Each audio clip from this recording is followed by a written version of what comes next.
Tonight, you're not scrolling, not planning, not fixing tomorrow in your head. You're standing just outside a screen door in the Emperor's Night Palace, and the world is doing that quiet thing it does when it thinks nobody is watching. Before you fall asleep, you'll walk through gates with names that change your fate. You'll learn how rank and routine turn human lives into tidy paperwork. And you will watch how something as small as a ribbon on a tray can bend an empire toward an heir. 3 small senses to hold on to: silk brushing stone, warm ink, and cooled lacquer, paper screens glowing like pale moons.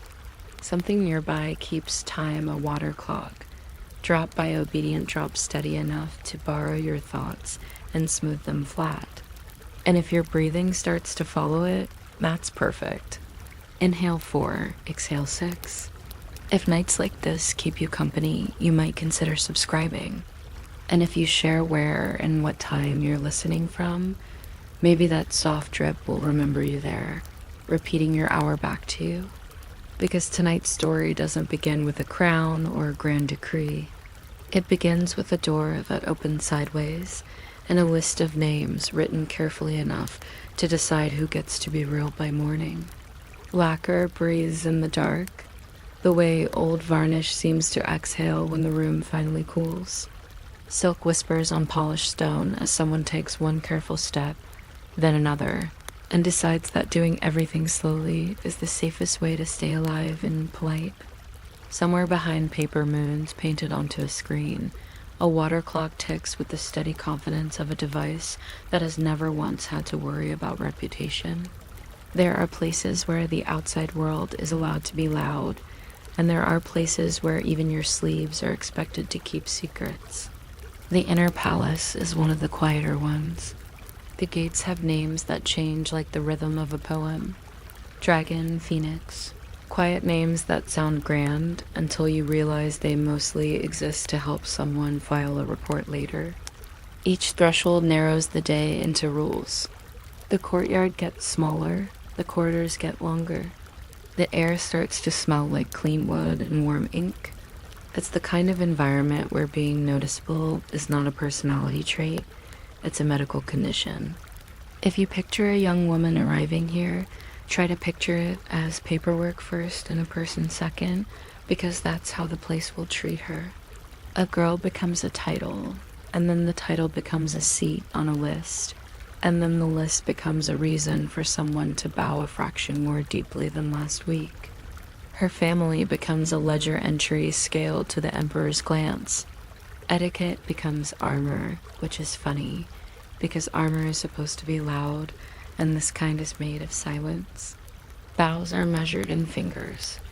Words are clipped to a length that the chamberlain can record without needing a second page.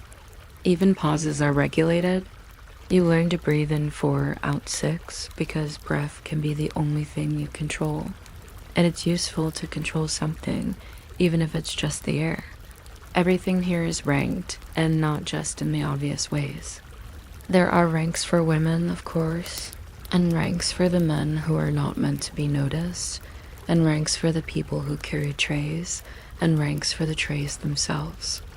A red string on a tray might mean tonight, a blank tray might mean wait, and a certain kind of folded paper might mean that someone has decided you should not be seen by anyone with eyes.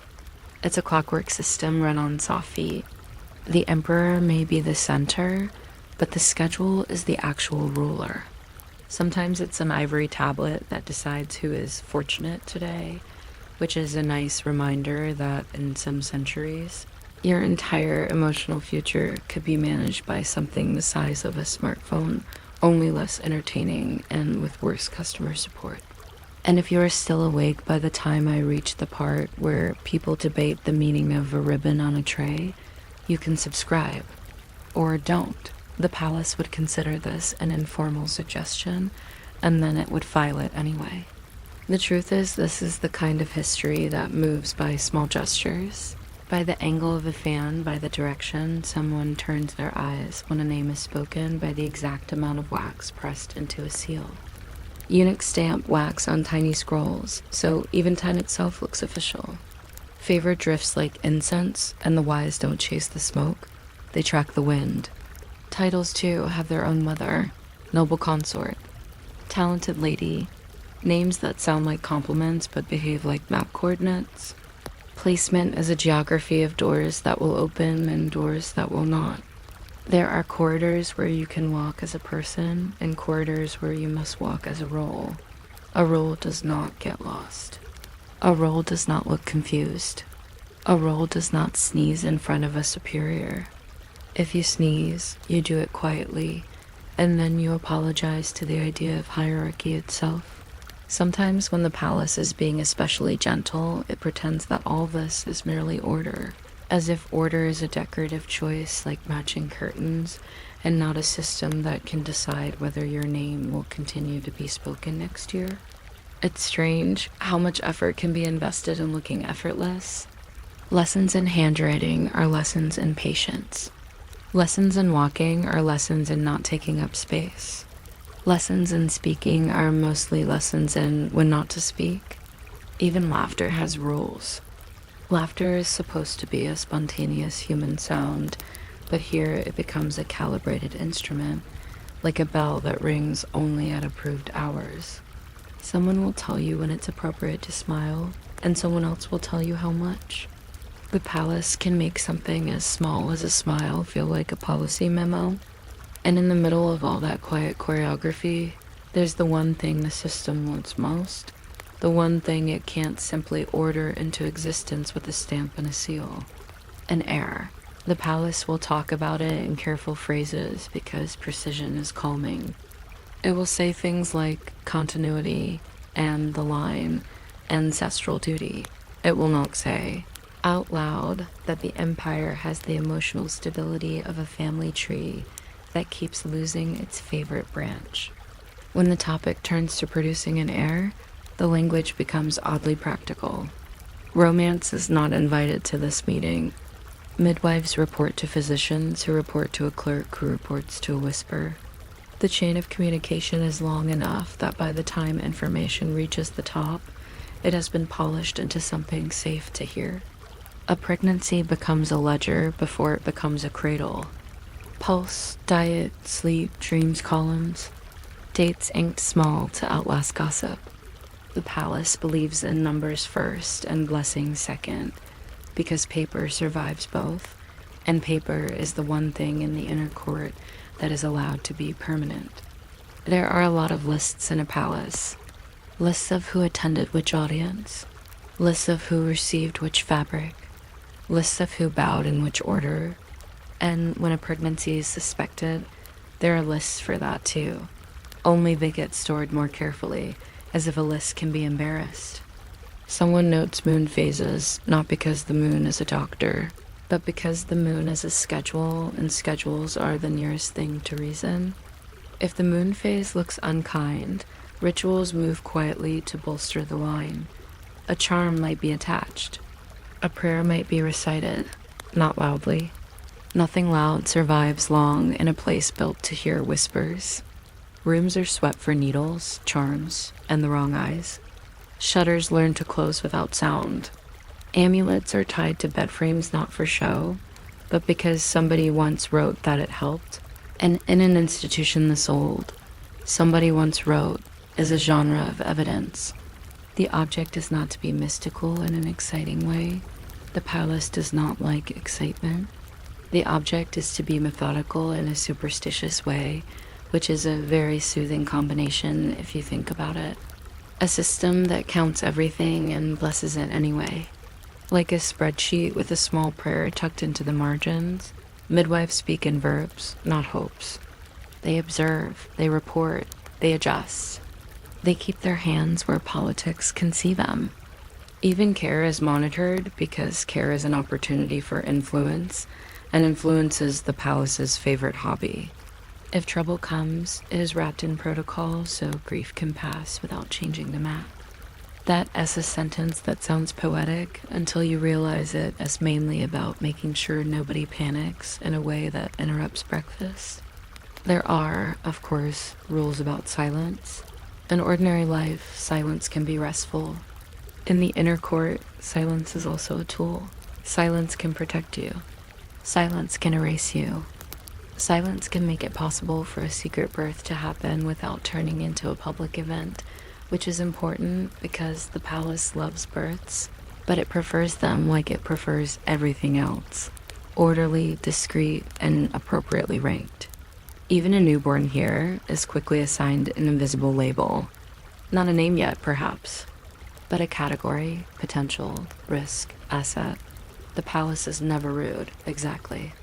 It just has a very managerial way of looking at human beings. And because the palace is managerial, it loves documentation. A pregnancy ledger is not just a record. It's a way of making something private feel controllable. If the body becomes unpredictable, the paper remains obedient. The paper will always sit still. The paper will always accept ink. The paper will not develop opinions. Somewhere, a clerk dips a brush and writes down that someone slept poorly. Somewhere else, someone reads that line and decides that a curtain should be moved, or a meal should be adjusted, or an audience should be postponed. As if rearranging the day can rearrange fate. If you listen closely, you can almost hear the palace hum with little systems like this. The soft tap of sandals, the quiet scratch of a brush, the faint clink of keys. Keys jingle softly, but ledgers shout, in their own muffled way, who visited whom, when, and with which attendant. Notes travel folded into fans, or fans into notes, each courier paid in future favors, which is a currency that never sleeps. Somewhere, someone turns a simple errand into a report. Somewhere, someone turns a report into a rumor, and rumor into a rope that can pull a person sideways out of sight. A single misplaced seal becomes a case. A single unscheduled lamp becomes a story with legs. And if you're wondering how a lamp can be unscheduled, welcome to the palace, where light itself behaves like a bureaucrat.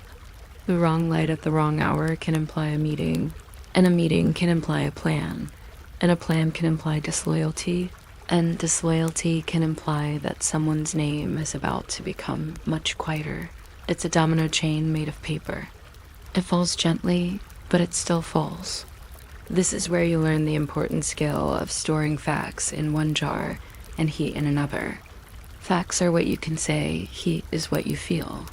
The lids stay tight on both until morning. People learn to talk as if they are reciting inventory. Yes, that door was open. No, I did not see her. The tray was blank. The water clock struck. Everything is true, but nothing is complete. Completeness is dangerous. Completeness gives someone too much to work with. The law, too, participates in this quiet theater. Codes name crimes in bone-dry clauses, and the rights name repairs that look like mercy. Demotions arrive before dawn. Transfers to distant temples arrive before tears. It's astonishing how politely a life can be rearranged. Sometimes a family line thins because a name is removed from the birthday list, that gentle annual document that says, in effect, this person exists, and that existence has been approved for one more year. The palace doesn't always need a dramatic punishment. It can simply stop saying you. It can stop writing you. It can stop inviting your name into rooms. Punishment is framed as balance, so the empire can keep walking in straight lines. In the palace, straight lines are not just geometry. They're morality. You do things in the correct order, with the correct witnesses, and the correct amount of sorrow. There are rituals for apology, rituals for demotion, rituals for leaving. The rites are like soft fences made of habit. They guide emotion into shapes that will not disturb the carpet. And because surveillance is everywhere, even kindness can look strategic. An extra bowl of soup might be compassion, or it might be a message. A longer pause before answering might be thoughtfulness, or it might be fear. A fan held too high might simply be warm air, or it might be a signal, because in an environment like this, everything has the suspicious ability to be a signal. The palace is a place where you can get tired from interpreting curtains. Still, life continues. People sweep, people pour tea, people copy documents, people stand in doorways and become doorways with opinions. The emperor, somewhere in the center of it all, remains partly a person and partly a concept, like a statue with a heartbeat. If you let yourself stay with the small details, it becomes almost soothing. A water clock does not care about political factions. A brushstroke does not tremble because someone's cousin has gained favor. Ink dries at the same rate for everyone. History, when you keep it small, can feel like listening to rain on a roof that is very expensive and very busy. And then, eventually, there is a birth, or there is the hope of one. The aftermath is not a celebration so much as a reorganization. Infants may be raised by higher-ranked ladies, so bonds can be managed like roads carefully maintained, occasionally rerouted, always mapped. A wet nurse is vetted like a minister. The first teacher is chosen for handwriting and quiet. Imagine that. Choosing a teacher not for inspiration but for stillness. The boy learns calendars before stories and bows before errands. The girl learns both in reverse because the palace is very committed to making sure different people live in different shapes. Every cradle is a policy argument that cannot speak yet, which is probably for the best because if cradles could speak, they would mostly complain about schedules. The infant's day is measured feeding times, bathing times, sleeping times, visiting times. Even the softest parts of life are put on a timetable because timetables are the palace's love language. It's not that anyone dislikes the child. It's that the child represents too much, and when something represents too much, the safest way to handle it is with procedures. Names, too, become careful. A name is not just a sound. It's a claim. It's a flag pinned to the future. It must be chosen properly, which means it must satisfy tradition, politics, and the aesthetic preferences of people who have never once had to answer to a screaming toddler at midnight. There are ceremonies. There are documents.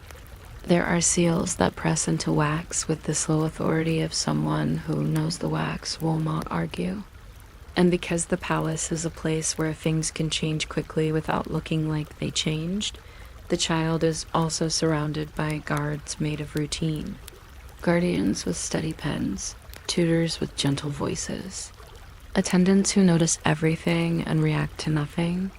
The inner court does not relax simply because a baby has arrived. If anything, it becomes more delicate, like carrying a bowl of water across a room full of rugs. You move carefully. You do not spill. You do not announce that you are nervous about spilling. You just keep walking. Regencies rise on signatures. Curtains part to reveal decisions that have been prepared in advance, because decisions are much calmer when they are pre-written. Allies are counted by who shows up for breakfast when drums sound early, which is a very palace-specific way of taking attendance. Nobody says power struggle if they can say administrative adjustment. Nobody says coup if they can say temporary guardianship. Language is the soft blanket thrown over sharp furniture. And even in the gentlest moments, the palace keeps its habits. Audiences resumed, rituals restored, titles returned by degree. Things become official in increments, because increments are less upsetting. Sometimes peace is possible, and if it is, it arrives as a schedule, a small set of predictable hours, a manageable list of visitors, a return to the familiar sounds, the tick of the water clock, the rustle of a sleeve, the quiet press of a seal. So as you drift here, just imagine the palace at night. The lacquer is still breathing, the corridors still listening, the paper moons still holding their pale shapes above rooms that hold too many meanings. Somewhere a clerk closes a ledger with careful fingers, as if closing the book also closes the day. Somewhere a midwife washes her hands and thinks, briefly, about how strange it is that history can hinge on something as ordinary as steady breathing. In 4 out 6. In 4 out 6. Before sleep, promise yourself 1 small check tomorrow and 1 rumor less tonight. Not because rumors are dramatic, mostly they read tedious, but because they take up space in the mind the way unnecessary furniture takes up space in a narrow hallway. Let the clock keep the rest. Let ink dry. Let silk settle. Let the palace continue being quietly itself, far away behind its screen doors, while you stay where you are and the sound of time becomes softer and softer until it's just another steady rhythm in the dark. You might not expect a country to accidentally create a date that should not exist, the way a typo creates a word that still sounds confident. But sometimes history is just a long, sleepy argument between paper and the sky is, as always, unwilling to provide customer service. Tonight, our quietly ridiculous topic is Sweden slow. Bureaucratic calendar reform and administrative drift that eventually produced one of the gentlest oddities on record. February 30th, 1712, not a metaphor. A real date people woke up to, wrote down, and probably sighed at, like someone discovering a new form to fill out. If you can, imagine a northern town in winter where the light feels like it's been diluted. A clerk warms his hands near a stove, and the ink on his desk behaves like it's thinking about freezing. A church bell waits politely for its moment. In the distance, a river carries slush with the patience of something that is not required to meet deadlines. And very softly, before we begin counting days that refuse to line up, I'll whisper the usual question: where are you listening from, and what time is it there? Calendars seem like the most boring kind of power because they don't shout. They simply sit on the wall and insist that today is today. But in the early modern world, calendars were not just about dates. They were about when taxes were due, when courts met, when saints were celebrated, when contracts expired, when rents were collected, when ships left, and when people were supposed to stop working and pretend to rest. A calendar was a national lullaby, and if you changed the rhythm, even slightly, everyone would notice, the way you notice when a familiar clock starts ticking one fraction louder. Across Europe, there was a slow, awkward transition from the old Julian calendar to the newer Gregorian calendar. The Julian calendar, introduced under Julius Caesar, did a reasonable job, but its year was slightly too long. Not offensively too long, just long enough to drift, the way a rug can gradually slide across a polished floor. Over centuries, the drift accumulates. Seasons arrive late on the page. Equinoxes start appearing on the wrong dates, like invited guests who keep showing up a week early and then refusing to leave. The Gregorian reform, introduced in 1582 under Pope Gregory XIII, adjusted the leap year rules to reduce that drift.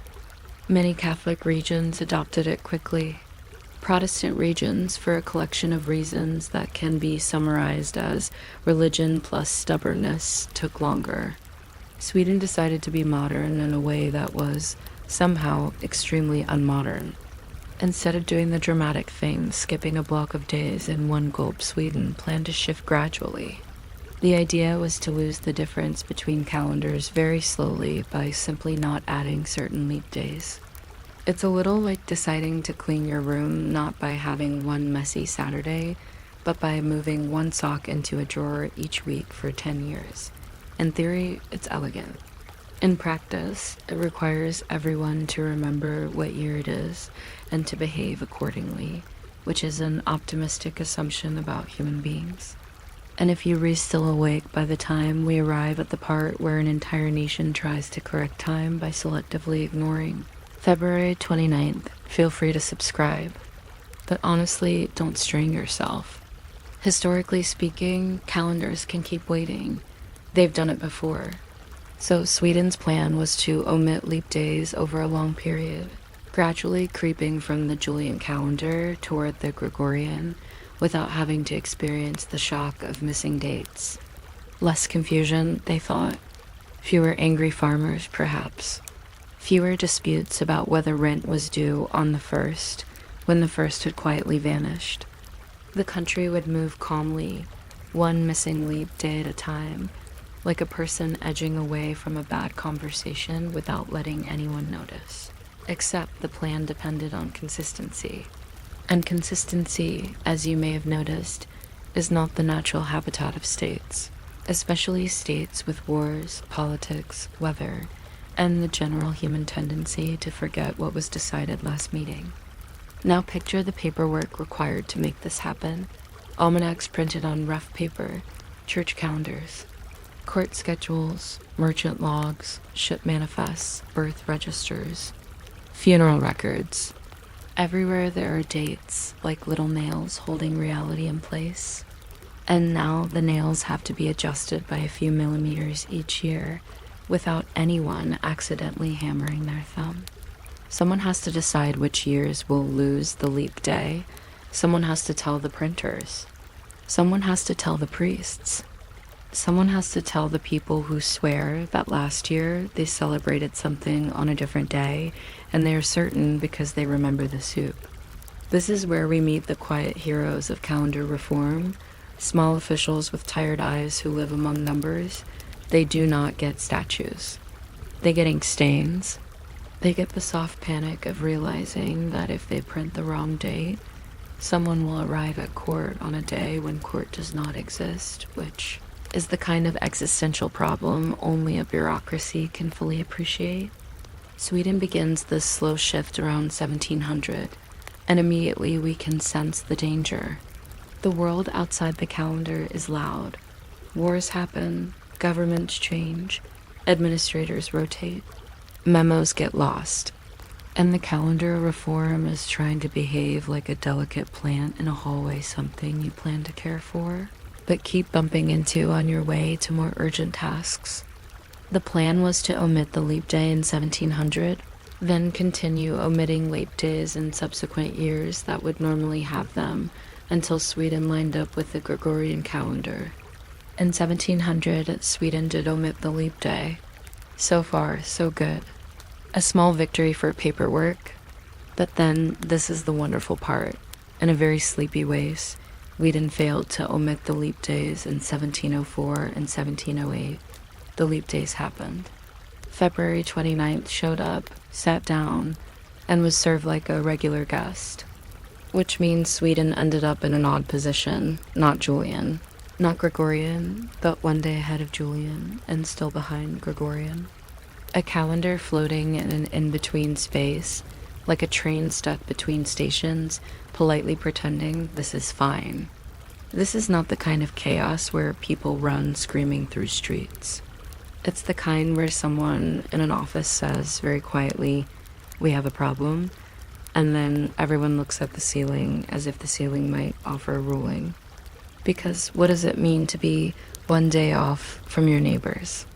It means that letters arrive late by the date printed on them. It means an international meeting scheduled for March 10th might actually be March 9th, depending on which March you are using. It means someone somewhere will miss something important and blame the weather, which is always a convenient witness. The tension here is not dramatic tension.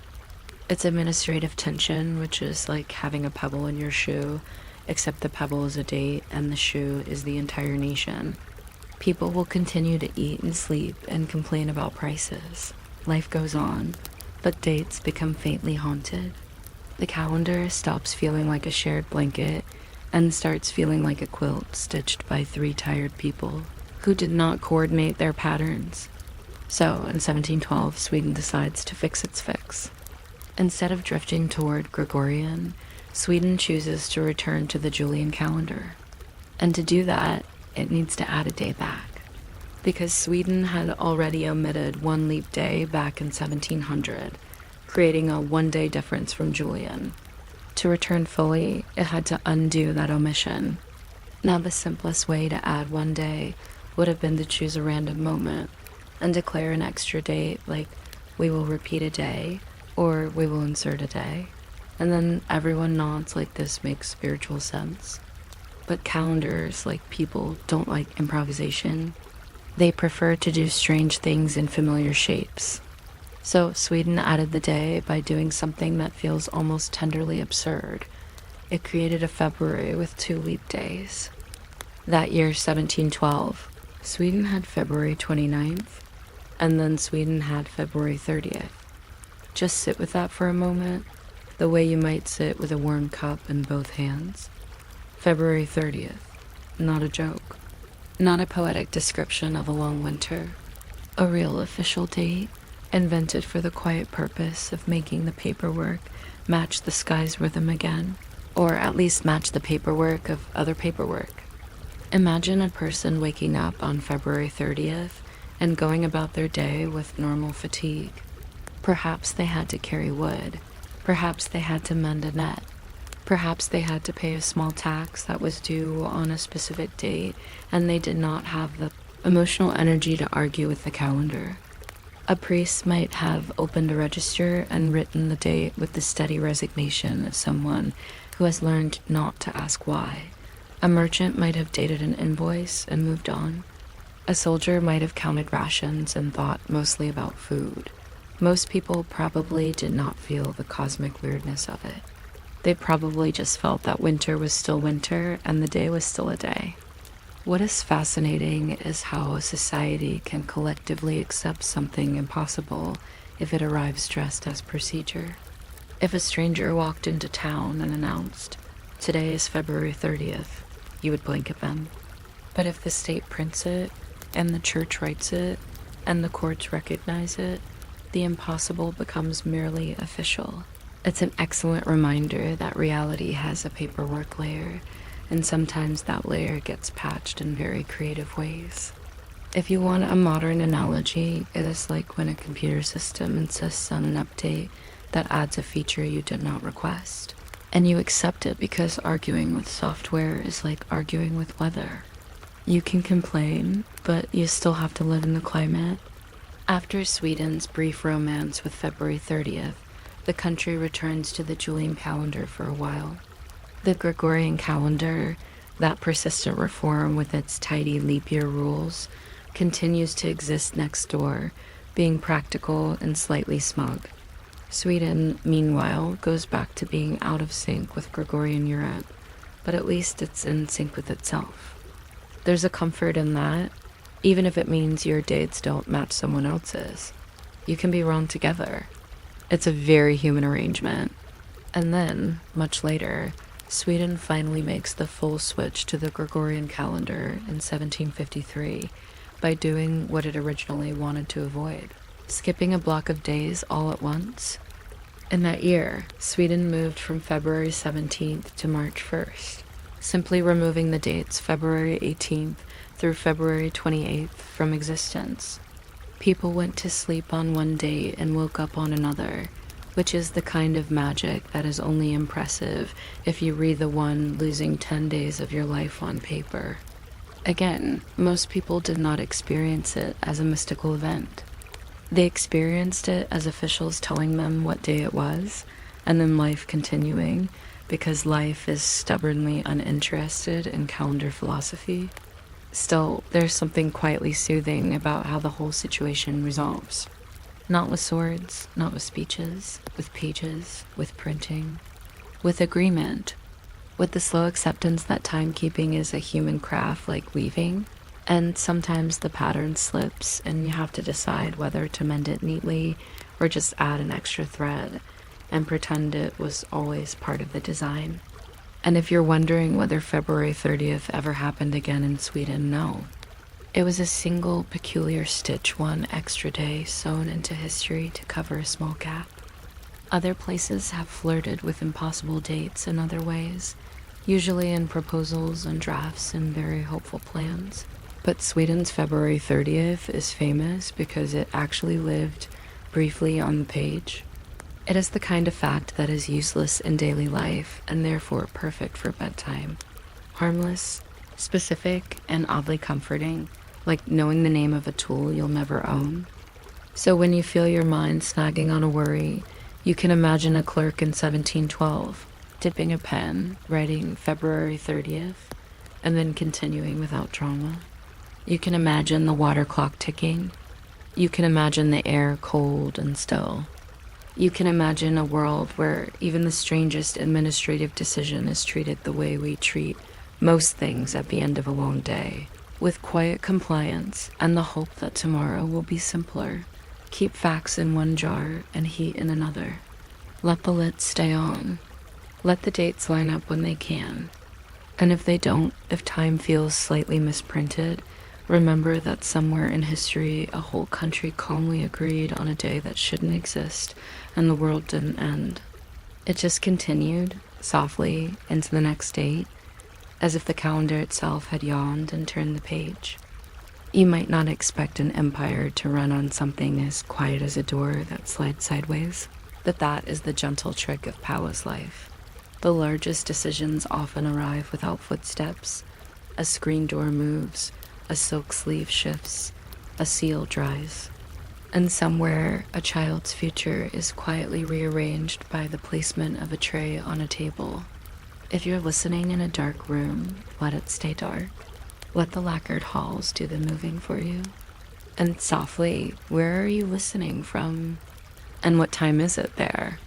Picture the first threshold as a kind of narrowing. Outside, the world is wide enough to include weather and stray dogs and shouting markets.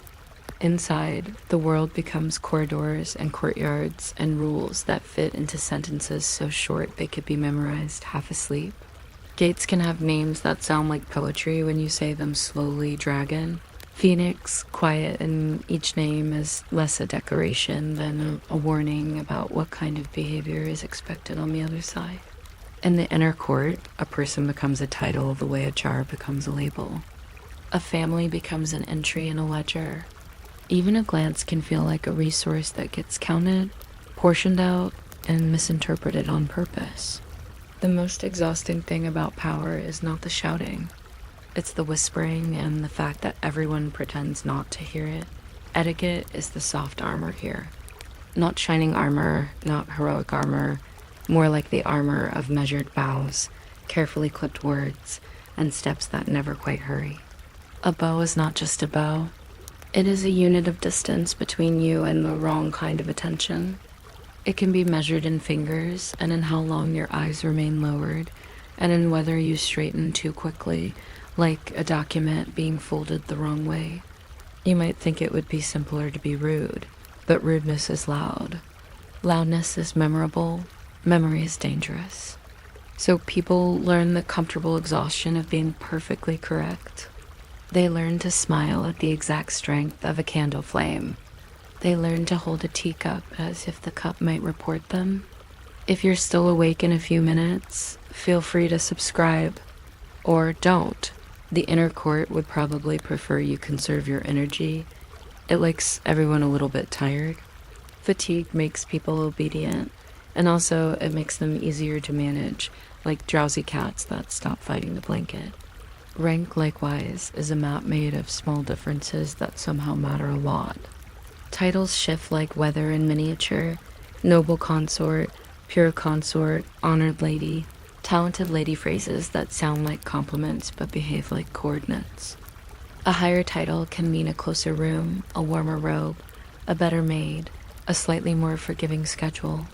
It can also mean more eyes, which is not always a gift.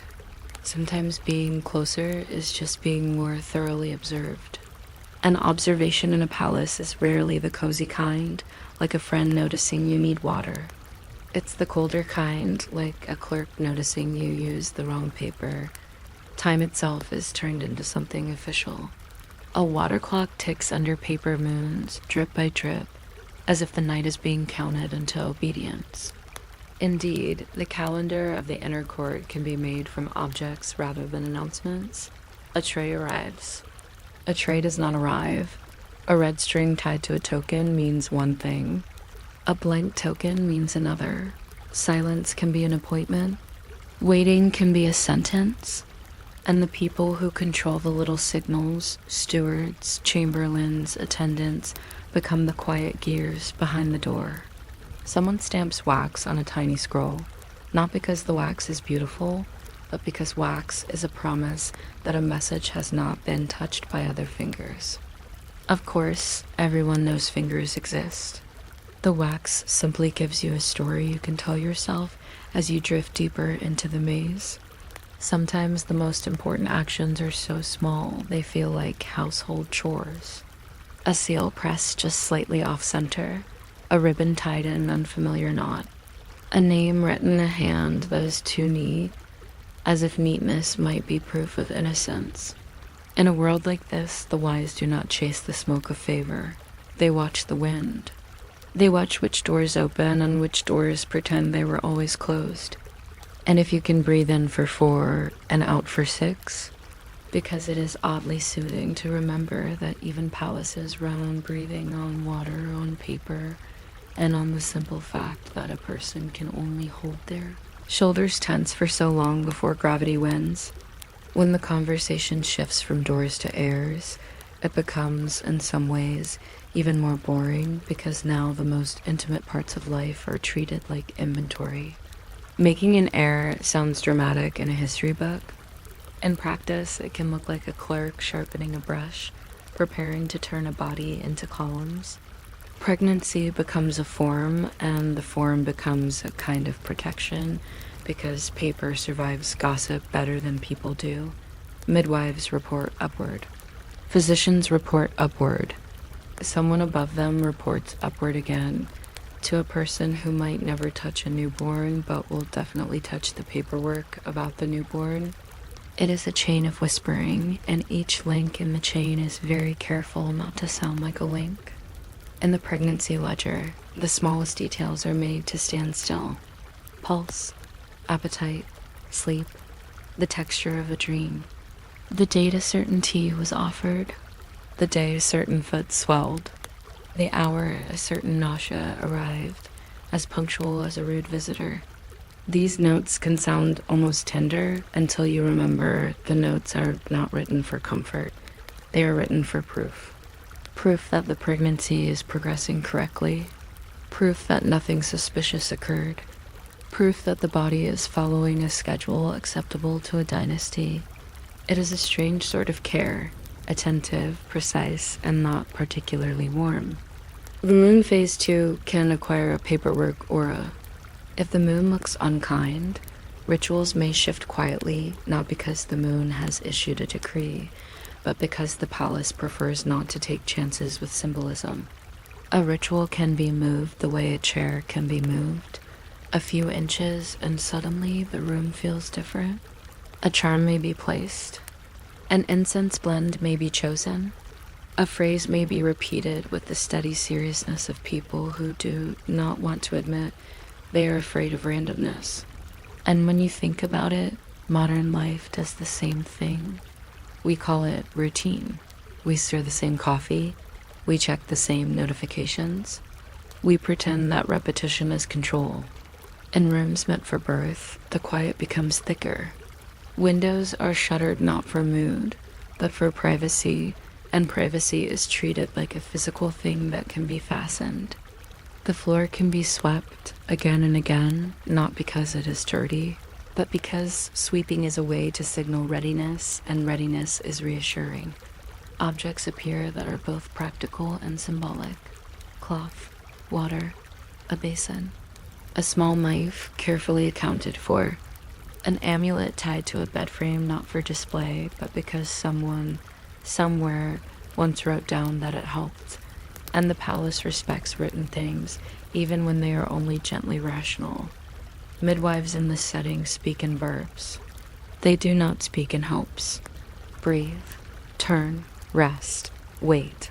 Their hands are trained to do their work where politics can see them, which is to say, in the open, in the light, with witnesses, or at least the assumption of witnesses. Even care must be performed correctly.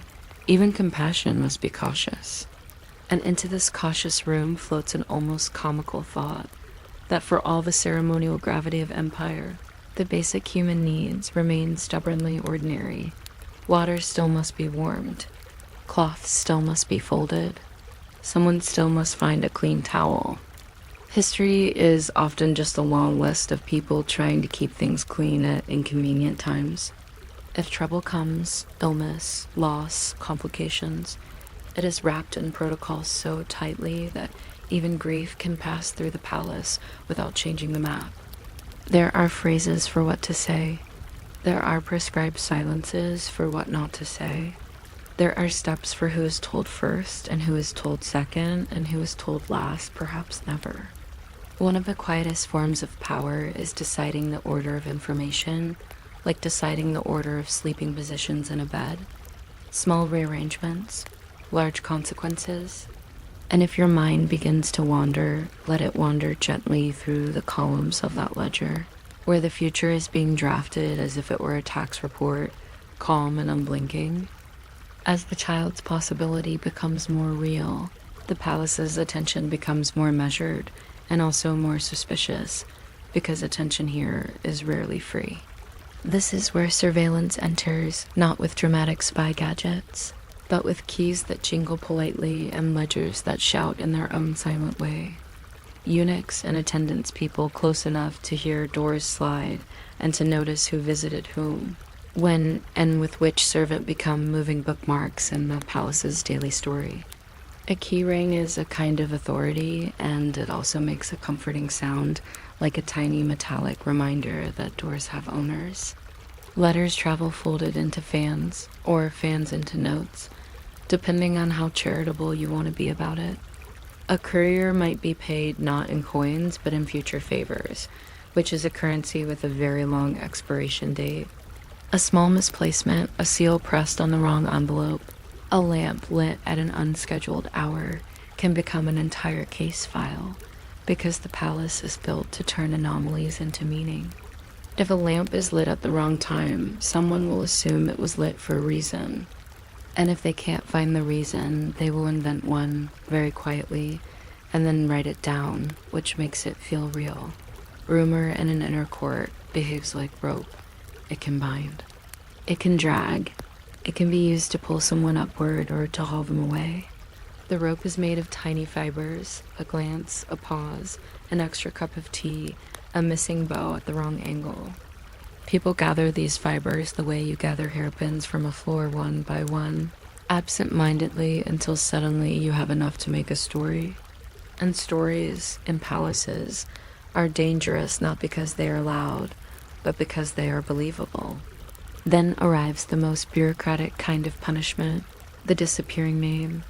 The law is written in clauses so dry they could crumble into dust if you tapped them. The rights are written in instructions that can look like mercy from far away. Demotions can arrive before dawn, carried on paper.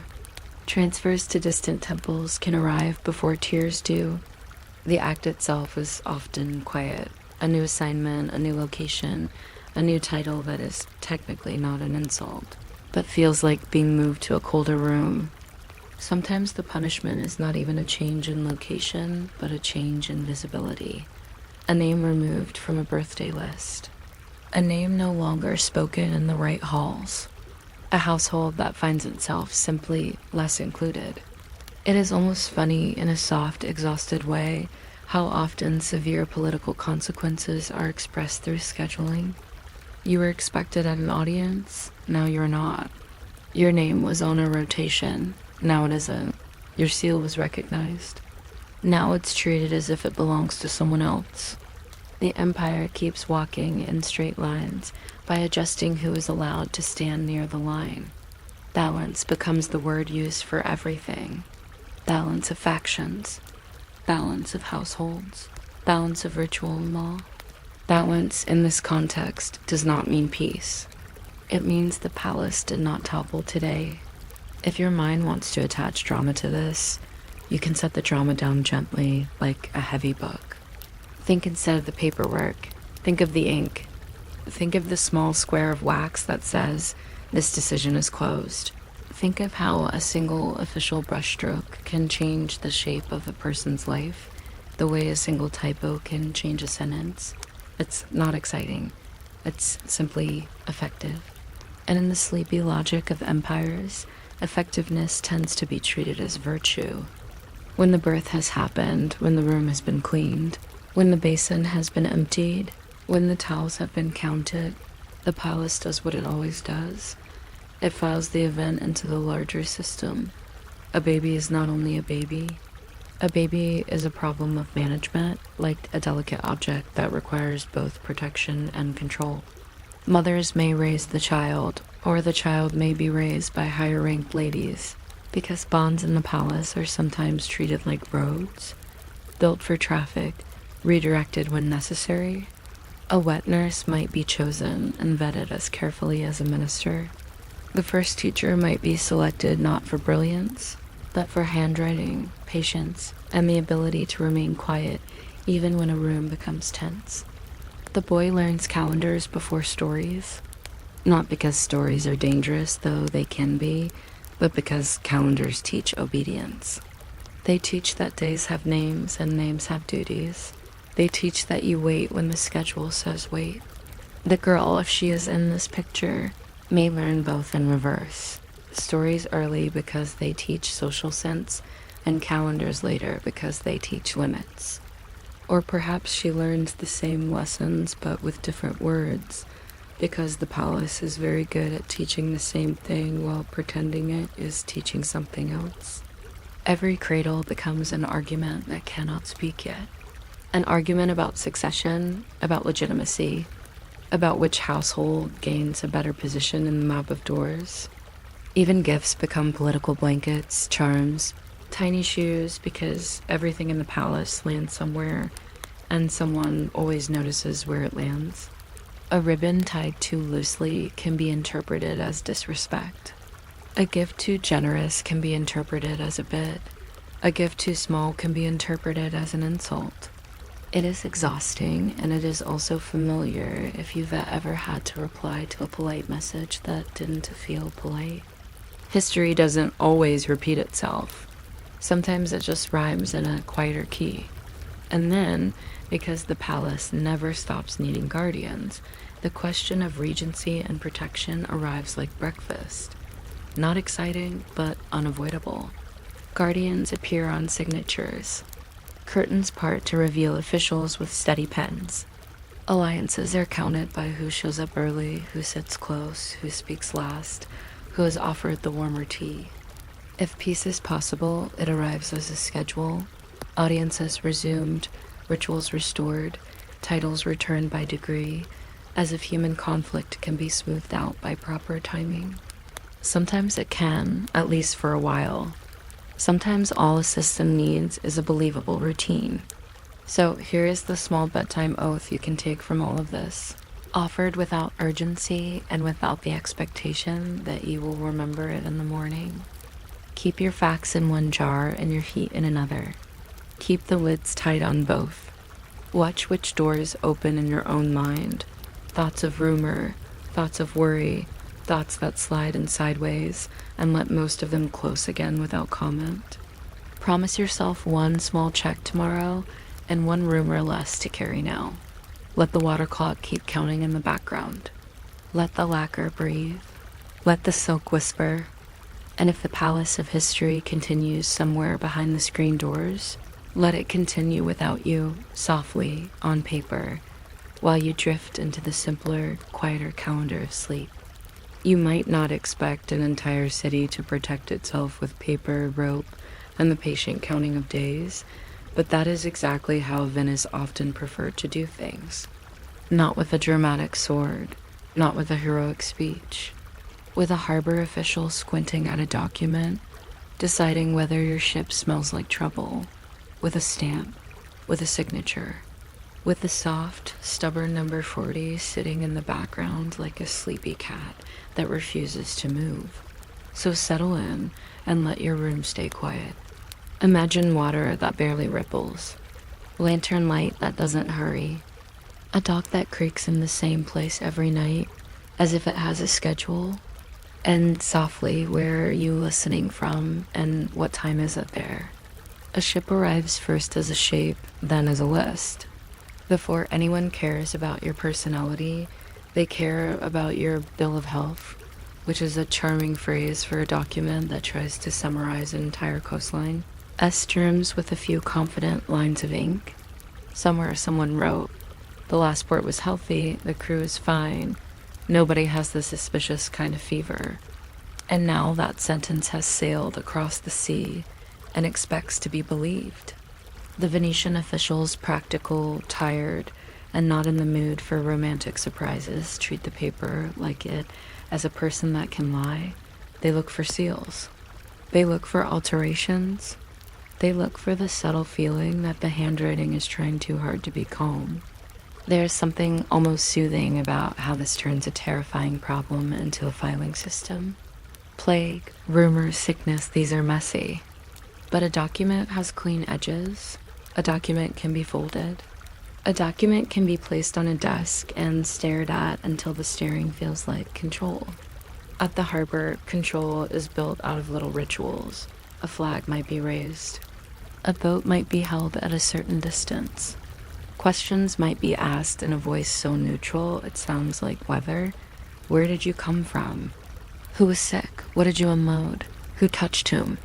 Of course, none of it is perfect, but perfection is not really the goal. The goal is to slow things down until the city can breathe. If you're still awake by the time we get to the part where someone argues with a quarantine clock, feel free to subscribe. But honestly, don't strain yourself. Venice has been waiting for paperwork since before you were born.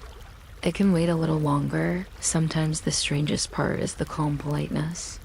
The officials are not necessarily cruel. They just have a city to protect, and the city is proud of its ability to stay organized even while the world panics. So a ship can be told to wait as if it's being offered a seat in a quiet waiting room. Please remain there. Please do not disembark. Please do not treat patience like an optional hobby. In a place like Venice, time itself becomes a kind of medicine, not because time cures, but because time reveals. If someone is going to get sick, time usually insists on showing it. And this is where the Lazaretto enters, which sounds like a character from an opera, but behaves more like a warehouse with rules. Venice had quarantine islands, places where people and goods could be held, cleaned, watched, and if we're being very honest, bored into safety. There is a humbling fact about human history. We do a lot of our survival work by making everyone wait in a designated area. It's basically the oldest version of please take a number. Once you arrive in quarantine, you begin to understand how an empire of merchants thinks. It doesn't only quarantine bodies, it quarantines objects, bales of cloth, bundles of letters, barrels, crates, things that have been handled by hands that have touched other hands. Goods are treated like quiet suspects. They are unloaded with care, separated, aired out, sometimes washed or fumigated, sometimes simply left alone in sun and wind, as if nature can be hired as a cleaning service. There are procedures for things you wouldn't expect to have procedures. Letters, for example. Letters are delicate, intimate, and also incredibly suspicious because they travel from one breathing person to another like small paper lungs. So people developed careful habits, airing them, handling them with tools, passing them through smoke or vinegar fumes, sometimes piercing or manipulating them in ways that make modern email feel emotionally uncomplicated. Imagine someone saying, with a straight face, that your message will be delivered after it has been politely introduced to a cloud of disinfecting vapor. It's not romantic, but it is memorable. Inside the Lazaretto, daily life becomes a gentle rhythm of inspection. The officials don't need to shout. The system does the shouting for them. There are lists. There are names. There are dates written down like beads on a string. Someone notes who is present, who has symptoms, who has none, who is simply tired of being looked at. Someone else notes what was washed, what was burned, what was declared probably fine. The phrases are wonderfully unpoetic. Observed, cleaned, released, extended. Sleeping in quarantine is like sleeping near a clock that might decide to keep you longer because it didn't like the way you coughed. It's also, in a strange way, domestic. People eat. People fold cloth. People argue quietly about whether the water tastes different here. People try to take control of small things because the larger thing How long you will be kept is out of your hands. You see little superstitions bloom in the corners. Someone insists on washing their hands in a particular order, as if order itself has cleansing power. Someone ties a charm to a bag. Someone refuses a certain food because they once ate it before a bad day. The officials may not endorse these rituals, but they understand them.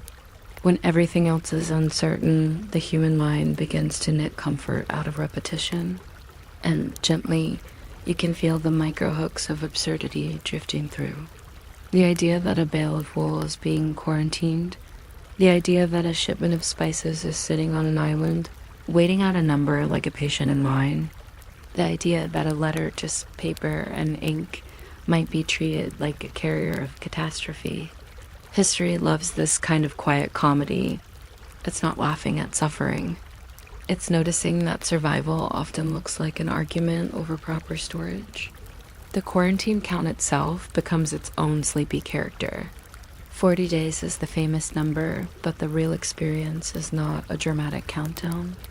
It's a slow, repetitive checking of the same facts. The day begins, the day ends. Someone records that nobody has died today. Nobody has developed the obvious symptoms today. Wonderful. Let's do it again. The lazaretto is not designed to entertain. It is designed to outlast your impatience. Meanwhile, back in the city, surveillance works the way it usually does, quietly, with routes and permissions and small acts of enforcement that don't need to be theatrical. Boats know where they're allowed to dock. Merchants know which papers they must show. Guards know which doors are meant to stay closed, even if the person behind the door claims to be perfectly healthy, honestly, absolutely, truly. The problem with health is that everyone insists they have it until they don't, so the city prefers to trust procedures more than promises. There are, of course, penalties, not because the Venetians were uniquely strict, but because rules without consequences are basically polite suggestions, and polite suggestions do not stop smugglers. The idea of someone trying to slip goods past quarantine is both predictable and deeply human. Commerce does not like waiting. Commerce will invent excuses, shortcuts, and fresh lies if it thinks it can arrive earlier. So the authorities respond in the most unexciting way possible. Fines, confiscations, punishments that sound like accounting problems. Sometimes the punishment is not pain, it's inconvenience. It's a ruined shipment, it's a delayed license. It's the slow humiliation of being caught trying to cheat the calendar. Rumor also becomes surveillance because rumor always volunteers. I heard that ship came from a port with sickness. I heard that man didn't wait his days. I heard those bales were moved at night. In a city of canals, information moves like water. It finds paths you didn't plan. The officials know this, and sometimes they use it. Because why hire 100 spies when you can simply let everyone gossip in your direction? It's the ancient version of crowdsourced reporting, except with more whispering and fewer comment sections. And inside this system, you see how power and boredom cooperate. The quarantine system doesn't need to be dramatic. It needs to be consistent. Consistency is what makes people obey even when no one is watching. The lazaretto is physically separate from the city, and that separation is important, not only medically but psychologically. It tells everyone there is a boundary and it is real. A boundary is sometimes the only kind of comfort a society can afford. Sometimes officials inspect goods in ways that sound like they're doing a slow, careful magic spell. Count the barrels, open the crate, check for dampness, smell the cloth. Hold the letter near fumes, mark the page. Tie the seal. And you can imagine how this would feel if you were the merchant watching your livelihood being handled by strangers who look like they've seen too many ships and would like to go home. The merchant wants speed. The official wants certainty. The city wants to wake up tomorrow. This is the sort of conflict that doesn't need a battlefield. It needs a clipboard. If your thoughts drift here, let them drift toward the small details. The texture of rope, The sound of a stamp on paper, the way a seal looks when it cools. Think of the tiny, ordinary objects through which a city tries to keep itself alive. There's something gently reassuring in that, not because it guarantees safety, but because it shows the human instinct to build systems even when frightened. We make lines, we make lists, we make rules about where bodies may stand. It's not glamorous, but it's a form of care. Eventually, the quarantine ends the way it began, with paper. Release is not a celebration, it is a decision.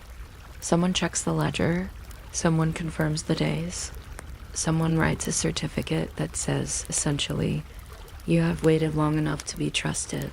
The ship is allowed closer, the goods are allowed in. The people are allowed to step back into the city's daily noise. And the strangest part is how normal it all becomes so quickly. After weeks of controlled waiting, the world suddenly offers too many choices at once: alleys, markets, arguments, errands. Even after release, the system lingers. A merchant may keep his papers close as if they are part of his body now. A sailor may look at the city differently, noticing how it is built around containment, gates, patrols, rules about movement, the polite suggestion that freedom is something you earn by behaving predictably. The city keeps its routines. The officials return to their desks. The lazaretto prepares for the next arrival because history rarely stops bringing ships. And this is where, softly, the modern analogy can hover without shouting. Think of airport security lines. Think of passports. Think of the way a health form can make an entire border feel like a spreadsheet. We like to imagine we live in a different world than the past, but so often we are just using cleaner paper. The logic hasn't changed much. Show the document, wait your turn, don't be interesting in the wrong way. Being boring is sometimes the safest thing a person can be. So as we close this quiet harbor scene, you can take a small bedtime oath that is less of a conclusion and more of a gentle habit. Keep facts in one jar and fear in another. Don't mix them when you're tired. Count what you can count: breaths, seconds, the soft rise and fall of your rib cage, and let the things you can to control sit outside the city walls for the night. If a thought arrives like a suspicious ship, you don't have to let it dock immediately. You can make it wait. You can watch it from a distance. You can let time do its slow work. The water stays dark. The lanterns stay low. The papers dry on a desk somewhere. A guard's footsteps repeat until they no longer sound like footsteps, just like rhythm. And if the city of Venice continues managing its worries with rope and ink and patient arithmetic, it can do so without you while you drift quietly, unremarkably into the simplest quarantine of all. Sleep where nothing needs a seal and nothing has to be proven before morning. You might not expect the fate of an empire's cradle to hinge on the quiet career of a keyring, but palace life has always loved small objects with big responsibilities. A key doesn't argue. A key doesn't improvise. A key simply turns once in the same direction, and a door becomes either a rumor or a wall.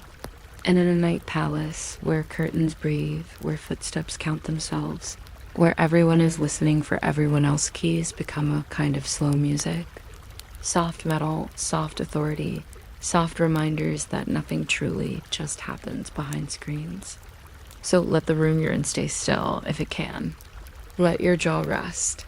Let your shoulders loosen in small increments, as if you're untying a ribbon without looking at it.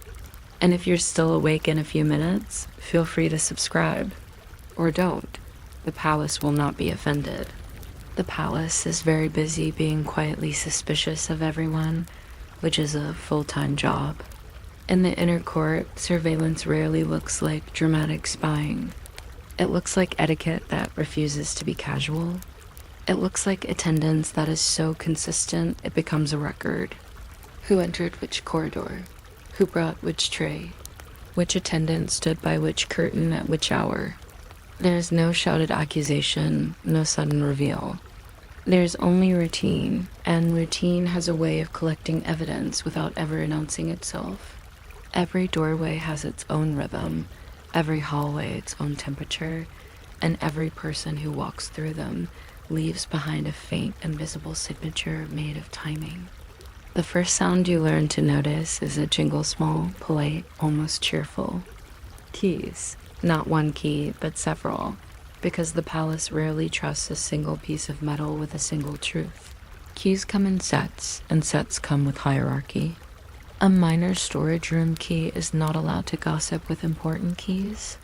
The key to a private apartment has a different weight, a different sound, as if it knows it is not supposed to be heard. Eunuchs often carried these rings, and even when they weren't carrying them, the idea of them carried weight. The system of access, the system of supervision, the system that decides which human being may cross which invisible line. And what makes this sleepy, if you let it, is how much of it is paperwork wearing silk. Because keys are only the beginning. The palace loves written traces, even when it pretends to love mystery. A visit might be informal, but informal still has a witness. Someone saw the visitor pass. Someone noted the time by the lamp routine. Someone noticed the servant who arrived with tea that was either pleasantly warm or suspiciously late. In a place where rank is oxygen, nothing is truly unobserved. It's just observed quietly. Imagine a letter, folded so carefully it feels like origami that has given up on being art. It travels in hands that are trained not to tremble. It carries a few lines of ink that try to sound trivial: weather, health, gratitude, the usual safe things, but it also carries what the mountain of safe words is hiding. The palace reads subtext the way a clerk reads numbers, patiently with a slight frown, as if the page is trying to be clever. The seal matters, the wax matters. The placement of the stamp matters. Even the choice of paper becomes a hint, because paper is never just paper in a court where everything is ranked, measured, and remembered. Sometimes notes didn't even look like notes. They might be tucked into fan ribs, or folded into shapes that don't announce themselves. A message can travel disguised as an accessory, the way modern secrets travel disguised as just a quick text. And of course, the palace learns to treat casualness as a costume. If someone is too relaxed, it becomes interesting. If someone is too formal, it also becomes interesting. The safest behavior is often a mild, believable middle, polite enough to be normal, dull enough to be ignored. But ignored is a tricky word here, because in the inner court, even being ignored can be a decision someone made on purpose. Silence can be either mercy or strategy, and both have paperwork somewhere behind them. A doorkeeper decides not to mention what he saw. A clerk decides to file a note deeper than usual. An attendant decides a certain conversation is not her business, which is, in palace language, a sentence that means, "I will remember it forever and mention it only when necessary." If you listen closely, you can hear the rope of rumor being braided, strand by strand, in tiny ordinary observations. A lamp that stayed lit too long. A curtain that was replaced earlier than usual. A servant who was reassigned, not punished, just reassigned, which is how institutions avoid admitting they are emotional. A gift that arrives at the wrong hour. A physician who visits once, then twice, then suddenly begins arriving through a different corridor, as if the corridor itself is requesting privacy. And here's the mildly absurd part. The court can turn the smallest irregularity into a legend if it repeats. Not a dramatic legend, no thunder, no prophecy, just a persistent, boring little myth that won't stop being mentioned. Did you notice the tray with the red string again? Did you notice the same attendant outside that door? Did you notice how the chamberlain paused before answering? It's like watching a bureaucracy invent a ghost out of scheduling. The eunuchs, often situated at the hinge points of daily palace movement, weren't simply spies in the cinematic sense. They were more like living infrastructure. They knew who needed what, who was allowed where, and what the official version of reality needed to look like in order to keep the whole building calm. Their power was practical. It was the power of access, of timing, of giving a message legs or making it sit down. If the palace is a body, they were something like nerves, carrying signals, determining what gets felt, and sometimes deciding what gets ignored. And because this is a bedtime kind of history, we can linger on the lovely dullness of record keeping. The ledger doesn't care about romance. The ledger cares about categories. It cares about names written correctly. It cares about dates that line up with the calendar everyone agreed to. It cares about whether a seal is intact and whether the stamp looks tired. You can almost picture the clerk's brush hovering, the pause before ink touches paper, a pause long enough to be meaningful and short enough to be deniable. Breathe in for 4, out for 6, if you like. Let the counting be another kind of ledger, a private one, kept only by you. The palace kept ledgers to hold a world together. You can keep a small one to let your mind loosen. In such a controlled environment, privacy becomes a scheduled event. A private conversation is not a spontaneous miracle. It is a tactical arrangement of time, place, and personnel. If 2 people want to speak without being heard, they don't just whisper. They choose the right kind of room, the kind with screens and distance and ambient noise. They choose the right moment during a bustle, during a ceremony, during a shift change when everyone is moving and no one can focus on a single thread. They choose the right intermediary, someone who can deliver words without leaving fingerprints. And yet, even then, the palace doesn't truly stop listening, because listening is how it stays alive. The inner court is crowded with relationships that must be managed like delicate porcelain. Favor rises and falls. Alliances tighten and loosen. Small slights become long-term weather. So surveillance is not only punishment, it's maintenance. It's the palace checking its own pulse with the most boring instruments available. Routine, repetition, report, file, seal. Now, if you let your attention sink into the soft humor of it all, you might notice how modern it feels. Replace the keyring with an access badge. Replace the ledger with a log file. Replace the attendant with someone who just happens to be in the group chat. In every era, power tends to prefer records, because records feel less embarrassing than emotions. I don't dislike you, the system says. I simply noted your pattern. At night, lamplight becomes its own kind of witness. One unscheduled lamp can become a story with legs, because light implies presence, and presence implies intent. The palace is full of lamps, but it also understands the difference between normal light and interesting light.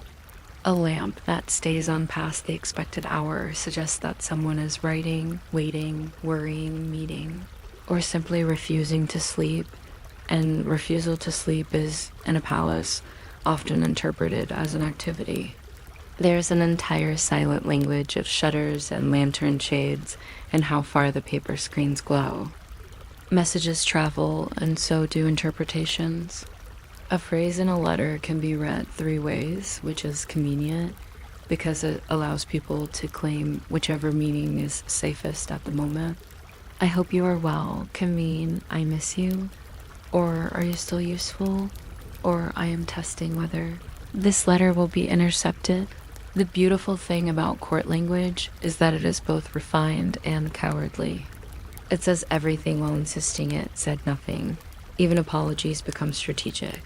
If someone is accused softly, indirectly of an impropriety, they may respond with humility that doesn't actually admit anything. I have been careless could mean I have been caught, or it could mean I am performing the correct posture of regret.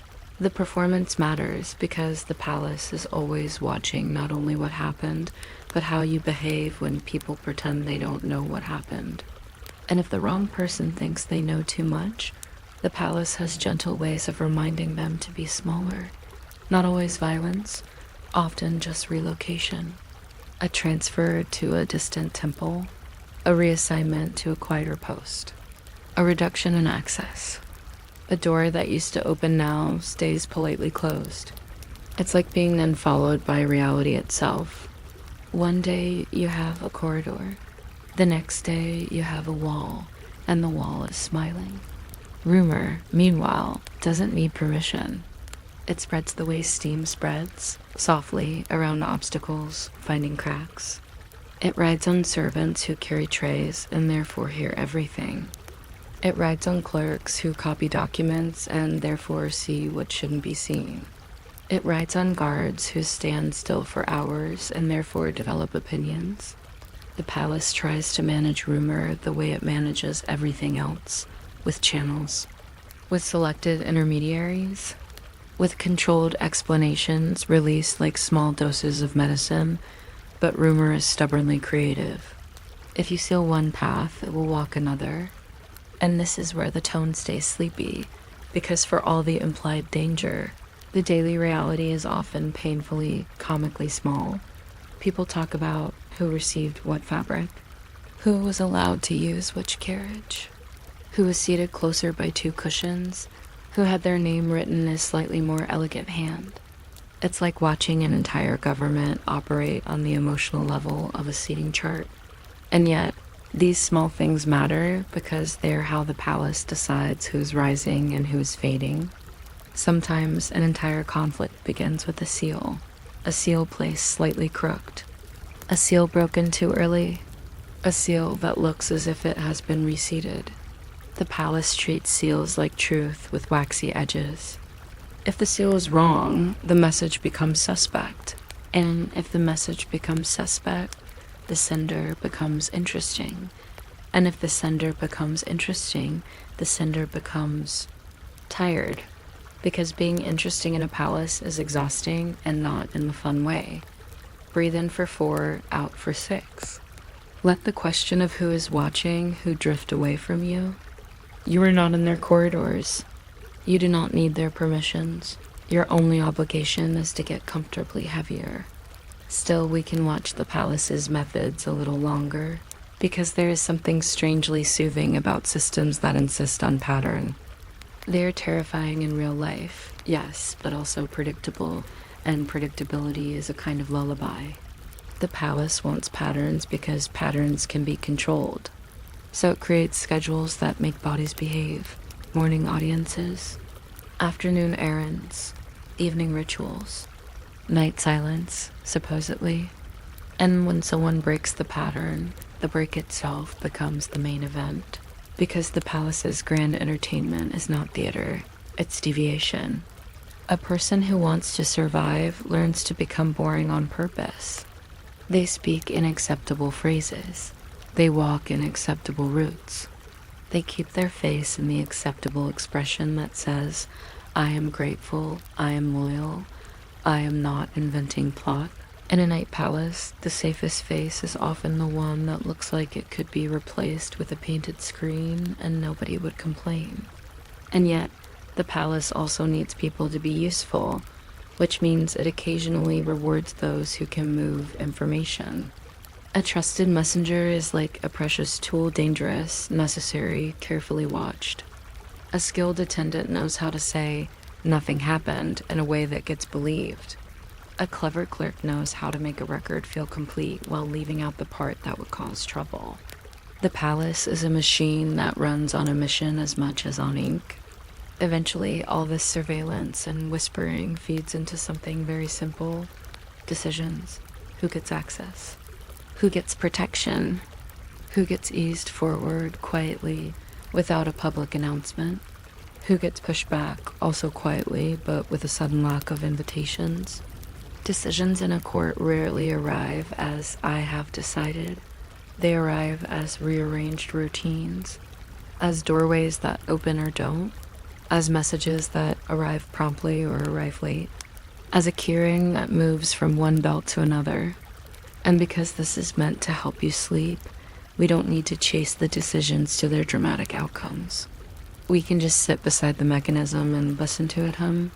The soft scratch of brush on paper, the faint click of a seal being pressed, the gentle jingle of keys that means a door is about to become a boundary again, the low, tired patience of a system that believes the future can be managed if it is simply documented thoroughly enough. So if your mind wants a small bedtime oath, take one that is easy to keep. Store facts in one jar and heat in another, lids tight on both until morning. You don't have to solve anything tonight. You don't have to read every rumor. You don't have to open every door your mind suggests. Let the palace keep its ledgers. Let the eunuchs keep their keys. Let the lamps burn behind screens without your attention. Listen to the water clock in the distance, steady and unconcerned. Let it count for you. Let the corridor fade. Let the last stamp land softly on the last page. And if a thought arrives like a folded note tucked into a fan, clever, tempting, unnecessary, you can simply set it down, unopened, and let sleep do what the most disciplined surveillance never could. Turn everything quiet without needing anyone's permission.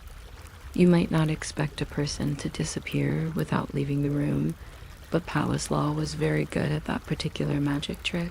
Not the exciting kind of magic, the slow kind. The kind that happens by paperwork, by ritual phrasing, by a name quietly being unstitched from a list and then folded away as if it had always been a temporary note. If you were still awake when we reach the part where a committee argues over the correct brushstroke for banishment, you can subscribe. Or you can simply blink slowly and let the palace do what it always did best. Make dramatic life events feel like administrative maintenance.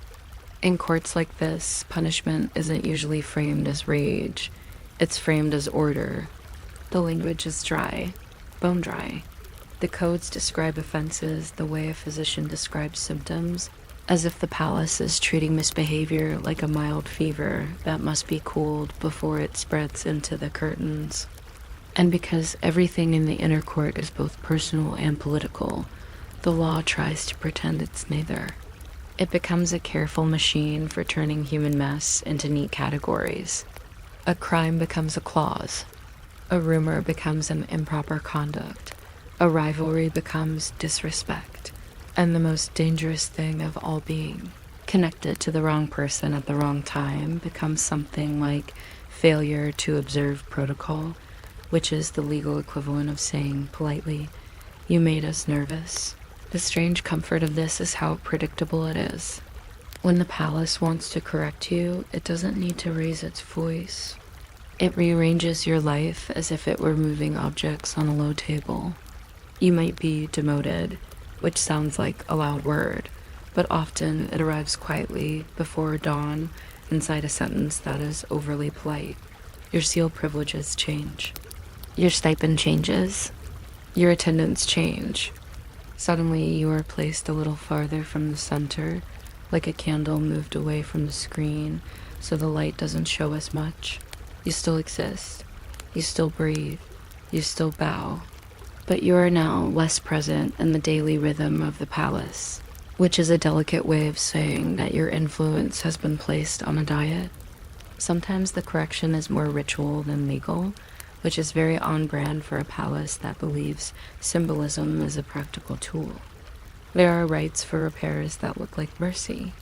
You apologize in the correct posture at the correct time with the correct phrasing, and the apology is not only for the person you offended, it's for the system. You are apologizing for making the system have to notice you. The rite might include offerings or visits or a formal bow, sequence that feels like a human being folded into a smaller shape. Then, if the palace is satisfied, or if it has decided that satisfaction is useful, it forgives you. Forgiveness here is not a feeling. It's a decision to stop adjusting your position for now. And yet, there's always the other option, the one that doesn't look like punishment until you realize you can't come back. Transfers to distant temples.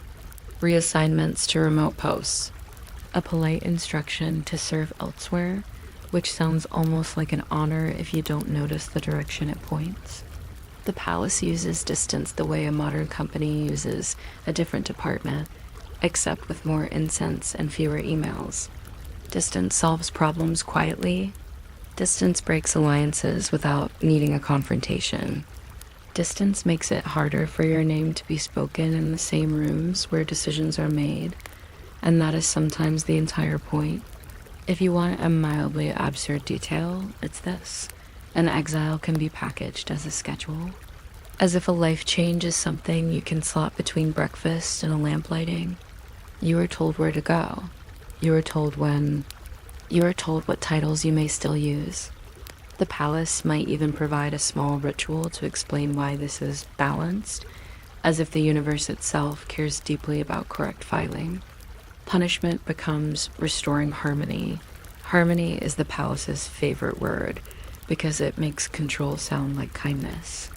The codes themselves can be astonishingly specific, like a sleepy labyrinth made of ink. They name crimes in clauses that sound like they were designed to be read aloud without waking anyone up. There are lines about proper conduct, proper hierarchy, proper speech. There are rules for what to do if someone enters a space without permission. Rules for what to do if a seal is misused. Rules for what to do if someone acts as though a door will open simply because they wish it. And there is always a quiet anxiety beneath the text. The fear that private desire will spill into public consequence. In the inner court, desire is rarely treated as romantic. It's treated as destabilizing. The palace does not dislike love. It dislikes unpredictability. So it creates punishments that aim less at hurting and more at shaping. Disgrace, in this sense, is a kind of education. You learn where the lines are by watching someone be moved beyond them. You learn what is safe by observing what becomes unsafe. A single misplaced seal becomes a case. A single unscheduled lamp becomes a matter requiring inquiry. A single word said too plainly becomes a story that grows legs and runs down the corridors at night. The palace does not need to indent tension. It simply notices deviations, and the noticing itself creates pressure. Then there is the most eerie practice of all, the one you hinted at with the disappearing name. Sometimes a family line thins not because of death, but because of erasure. A name is removed from an official list. A title is no longer used in announcements. A birthday is no longer recorded. Imagine the calm cruelty of that. Imagine being alive, breathing, eating rice off a tray, and realizing that the calendar has stopped acknowledging you. It is like being slowly edited out of a document while you are still sitting at the desk. This kind of erasure is not only punishment, it's strategy. It allows the system to keep walking in straight lines without tripping over inconvenient people. If a conflict becomes too sharp, the palace can blunt it by removing one name from the public rhythm. If an alliance becomes too dangerous, the palace can cool it by reducing visibility. It's not always a literal deletion. Sometimes it's a gradual fading. You are not invited. You are not referenced. Your seal is not requested. Your presence becomes optional, then unnecessary, then quietly inappropriate. And the odd part odd in a way that is almost sleepy is that everyone cooperates with the erasure because cooperation is how you survive. People stop saying the name aloud, not always because they hate the person, sometimes because they are tired, sometimes because they are afraid, sometimes because the palace's silence is contagious. Silence spreads. It teaches itself. One person goes quiet, then another, and soon even the walls seem to prefer not to remember.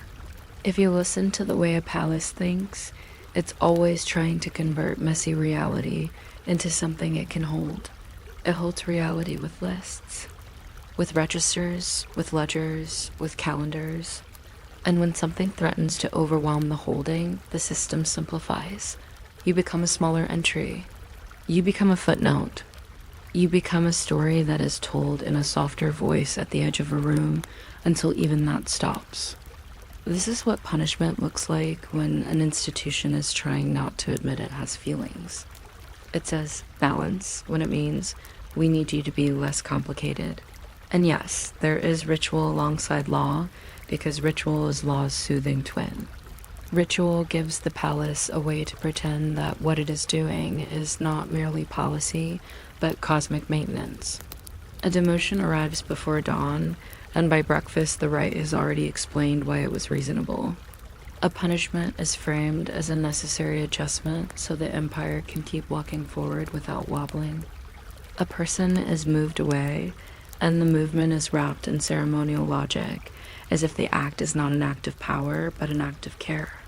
If you were an ambitious person in the Night Palace, if you had entered through Dragon and Phoenix and Quiet, and arrived finally at the narrow corridors, you would learn to watch these processes the way you watch the weather. Not with panic, with attention. You would notice who stops being spoken about. You would notice who starts bowing lower than usual. You would notice which attendants suddenly change assignments. You would notice who begins to write fewer letters, or write them more cautiously, or seal them with slightly different wax. Your survival would depend on reading the palace's small signals, because the palace prefers to announce its decisions in whispers. A soft modern analogy, just for the mind to smile. It's like being removed from a shared folder and then being told politely that the folder never existed.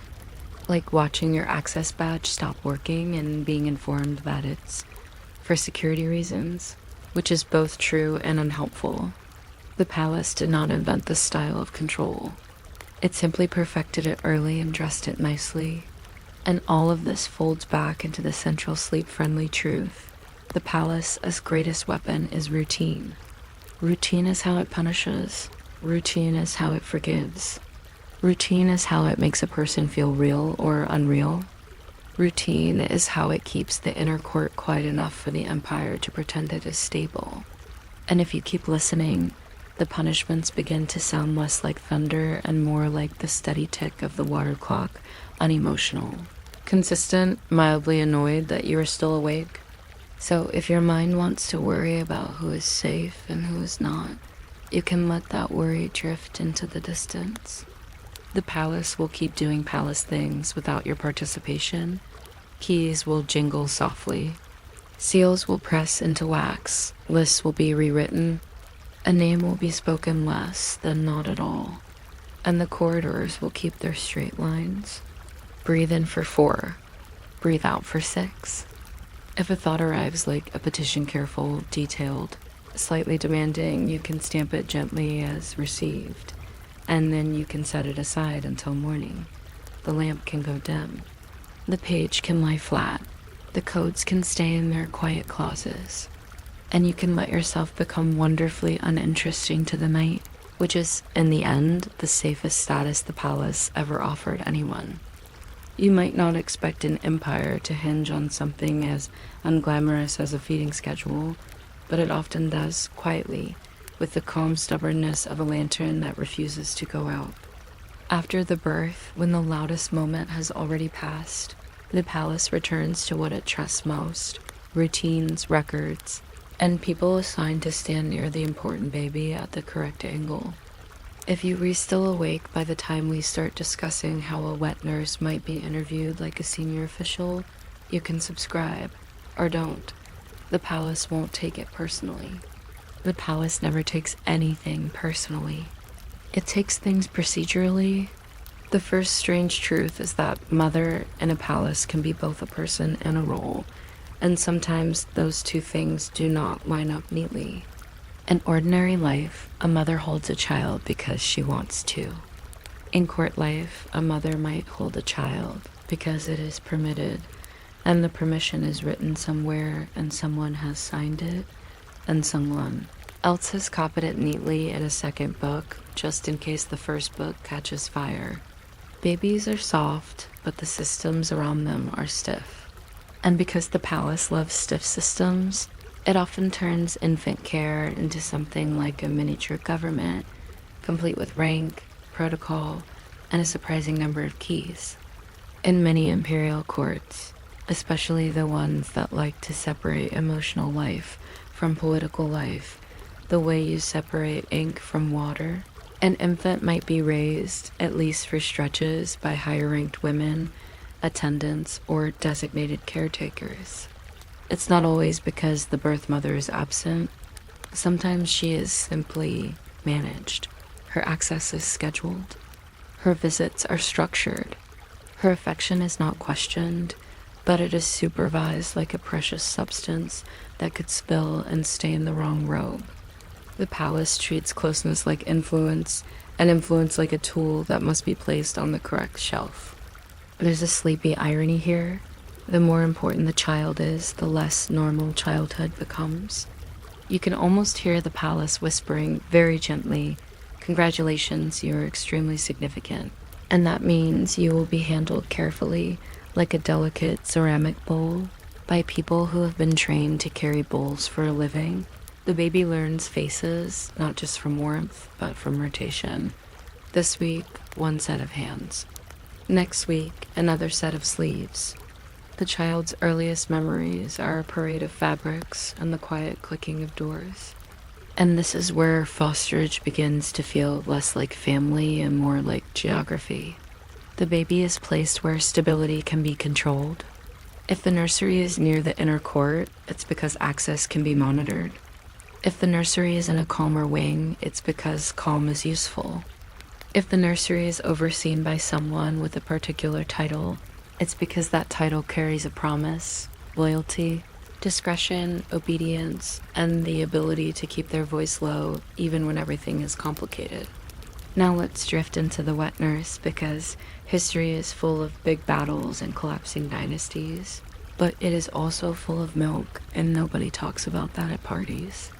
Wet nurses were not simply hired because they were available.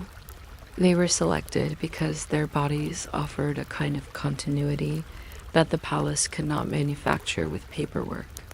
And the palace, being the palace, responded to this inconvenient biological fact by turning the selection process into an audition for trust.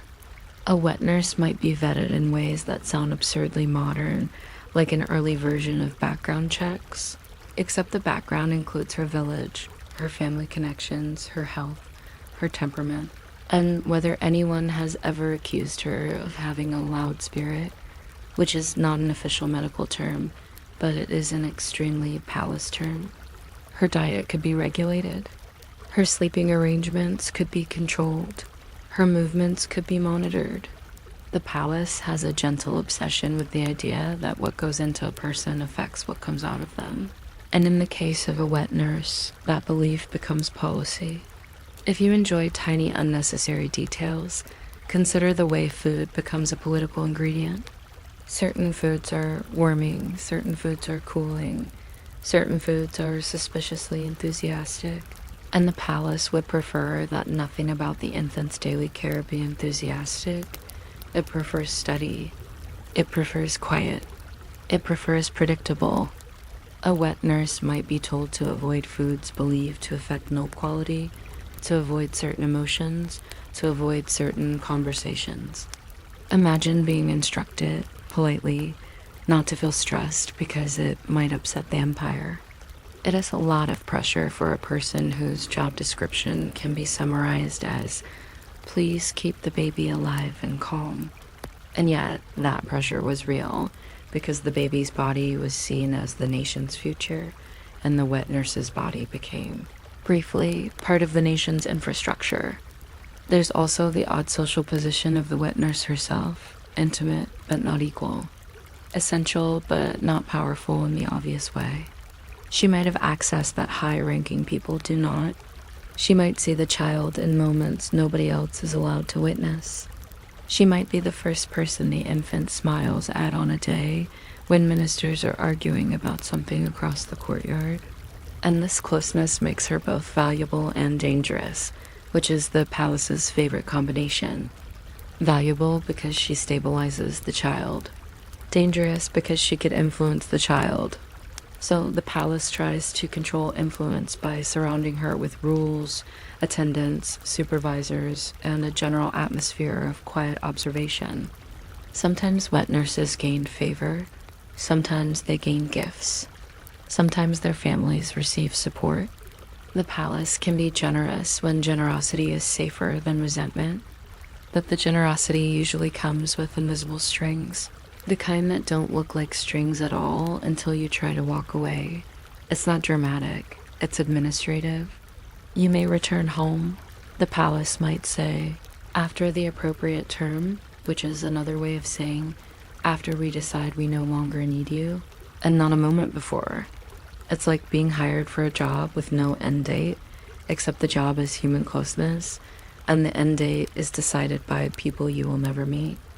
Now, while the wet nurse is providing the slow, steady work of feeding, other caretakers are doing the slow, steady work of shaping. Fosterage in palaces often means that the infant is placed into a managed household inside the household, overseen by people whose loyalty is presumed but never fully trusted. Higher-ranked ladies might become foster mothers in practice, raising the child in a space where etiquette is already part of the air.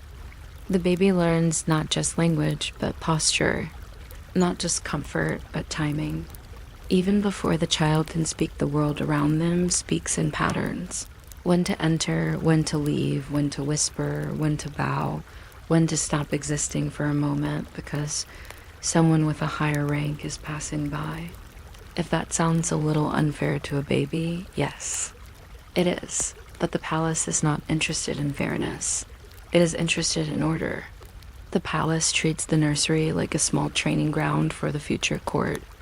The baby's first teachers are not historians or philosophers.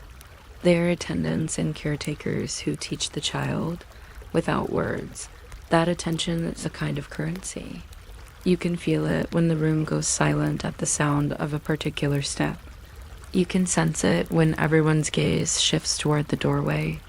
The child grows up inside a choreography, and the choreography is designed to keep the palace from tripping over itself. And then we arrive at the tutor and the tutor's key, which is such a gentle phrase for something so quietly consequential. The tutor is not chosen because the tutor is interesting. The tutor is chosen because the tutor is safe. The palace does not want a tutor with a dazzling personality.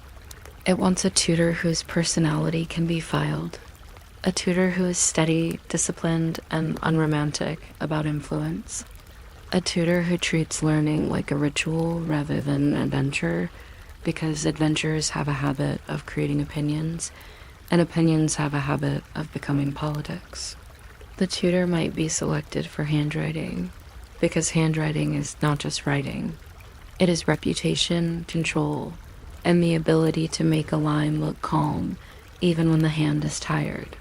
In a court where documents are power, the person who teaches the future ruler to write is, in a slightly absurd sense, teaching the future ruler how to command by brush. Calligraphy becomes a kind of moral training. Straight lines suggest discipline. Balanced characters suggest balanced governance. It's soothing, almost, the way the palace tries to turn aesthetics into ethics. And the key part is not only metaphorical. Palaces love literal keys. Keys to rooms, keys to chests, keys to cabinets where seals are stored, keys to archives where names are kept in order. A tutor might be granted access by key or by permission to certain spaces, certain texts, certain schedules.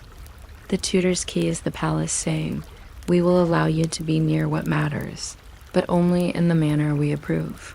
It's like giving someone access to a shared calendar and making sure every event request must be approved by a supervisor, except the events are lessons, and the supervisor is the empire. As the child grows, the tutor's role becomes more structured. Lessons can be scheduled around rituals, meals, audiences, and the child's own body, which the palace follows closely. A young heir might learn calendars before stories. That sounds backwards, but it makes sense in a place where dates are not just dates. Dates are obligations. Dates are anniversaries, memorials, festivals, and the careful marking of legitimacy. Learning the calendar is learning the rhythm of power.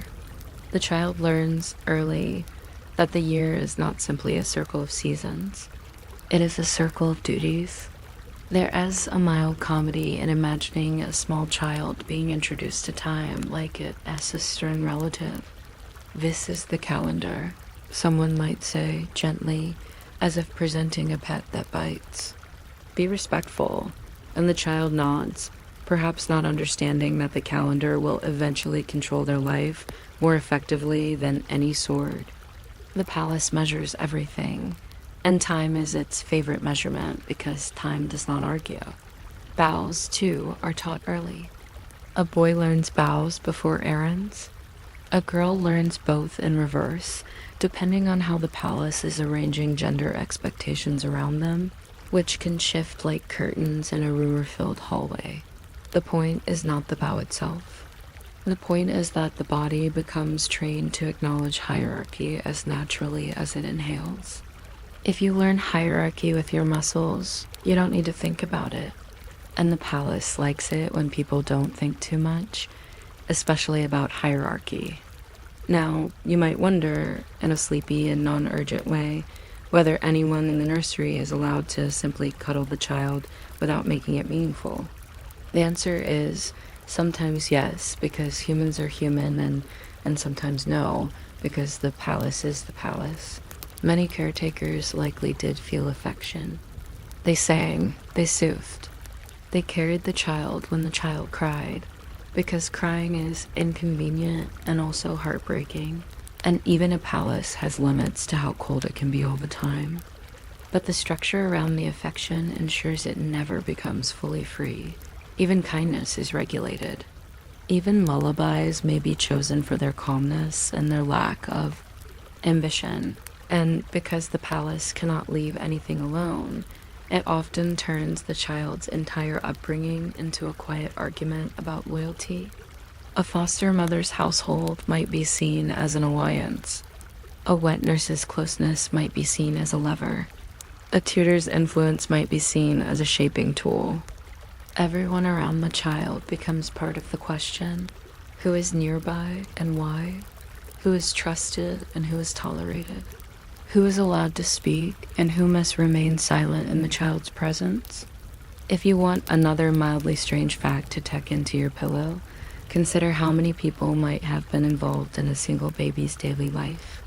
Nurses, attendants, supervisors, record keepers, eunuchs handling logistics, servants carrying trays, messengers confirming schedules, and someone whose job is essentially make sure the lamps are placed correctly so the baby sleeps.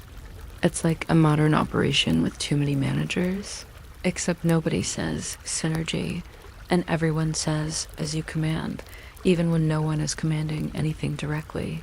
And the records, all the records.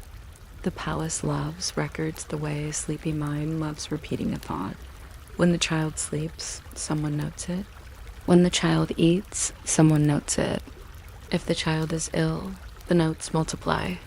A fever becomes a report, a cough becomes a concern, a rash becomes potentially a political event because illness in the air is never only illness.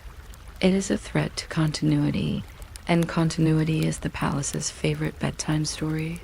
The palace tells itself softly, "We will continue," and then it checks the child's pulse again just to be safe.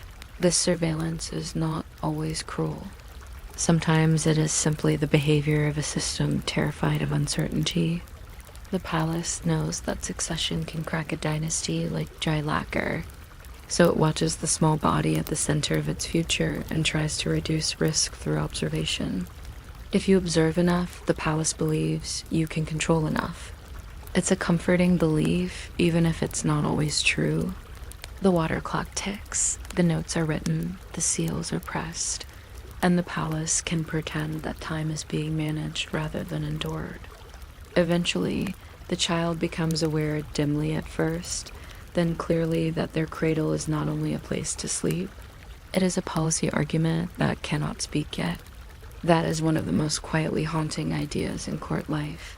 A childless existence is evidence, evidence for faction, evidence for a marriage, evidence for legitimacy, evidence for the stability of a line. The baby does not know this. The baby simply wants warmth, milk, and the comfort of familiar hands. But the people around the baby know, and they behave accordingly, like actors who never leave the stage. So the nursery becomes a small court. There are hierarchies inside hierarchies. There are rules about who may enter and when. There are rules about what is said in front of the child, because words can be seeds, and seeds grow into opinions, and opinions grow into problems. The tutor, with their quiet key, enters at the correct hour. The foster mother's attendants adjust the screens. The wet nurse settles into a chair that has been placed exactly where someone else decided it should be. Somewhere nearby, a ledger waits, as patient as dust. And if your mind wants to hold on to something gentle in all this, it can hold on to the softness of the small routines, the way silk whispers, the way lacquered surfaces reflect lamplight without boasting, the way a brush makes a sound that is almost like rainfall when it touches paper, the way a child's breathing can make a powerful room feel briefly human, as if the empire for a moment is just a house trying not to wake the baby. Breathe in for 4. Breathe out for 6. Let the tutor's neat handwriting drift across your thoughts like a slow river. Let the wet nurse's careful steps fade into the background. Let the calendars turn their pages quietly without demanding anything right now. The palace will keep counting and measuring and arranging, but you don't have to. You can let the whole machine soften into a distant hum, the way a water clock keeps ticking under paper moons, steady and unbothered, while you rest. You might not expect a cue to begin with something as quiet as breakfast, but palaces have a talent for turning ordinary routines into turning points. In the hour when lamps are still warm and the corridors still smell faintly of lacquer and extinguished incense, a decision can arrive without marching, without shouting, without even a particularly dramatic face. It arrives the way a new rule arrives in any large organization. Someone shows up holding the right paper, and everyone else pretends they were expecting it. If you're still awake while we slowly consider the thrilling subject of signatures, seals, and who is allowed to stand closest to a curtain at dawn, feel free to subscribe, or don't. The palace will continue regardless, like a water clock that does not care who is impressed by its patience. In a court that runs on etiquette, a change in power rarely announces itself like thunder. It prefers the gentle friction of procedure. One day there is an emperor, the next day there is an emperor who is very young, or very unwell, or very absent in the practical sense. And suddenly the palace discovers an urgent love for the word regency. A regency is the palace's way of saying, softly, we will keep the chair warm until the rightful person is tall enough to sit in it. The chair, of course, is never just a chair. The chair is a symbol, and symbols attract hands. A regency also has the sleepy advantage of being plausible. You can wrap almost anything in plausibility if you use enough ritual. The palace knows this. It knows that people will accept changes more easily if they are dressed in the correct fabric and delivered at the correct hour. So it often uses mornings for important shifts because mornings feel official. Mornings have a built-in seriousness. Even your own mind tends to believe that the morning version of you is more responsible than the midnight version. The palace, being clever in a boring way, exploits this. It waits for dawn like a clerk waits for office hours. And then there are curtains. Curtains are underrated political objects. A curtain can hide a person, reveal a person, soften a person's silhouette, or delay a person's entrance by just long enough to let everyone remember where they stand in the hierarchy. In some palaces, the curtain is almost a character. It is pulled back with ceremony, and what's behind it is presented as inevitable. If a guardian stands behind the curtain with a steady pen, that guardian is saying quietly, paper is stronger than rumor, as long as I'm the one holding it. Regencies rise on signatures because signatures are portable authority. A signature can travel farther than a voice. It can be copied, it can be stored.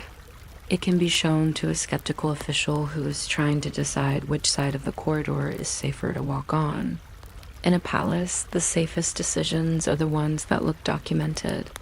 So the most effective power grabs are often the ones that arrive already stamped, already phrased politely, already folded into the correct shape. Seals, too, are their own kind of gentle magic.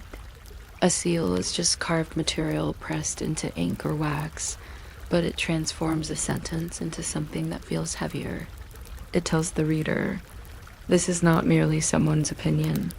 This is the palace speaking.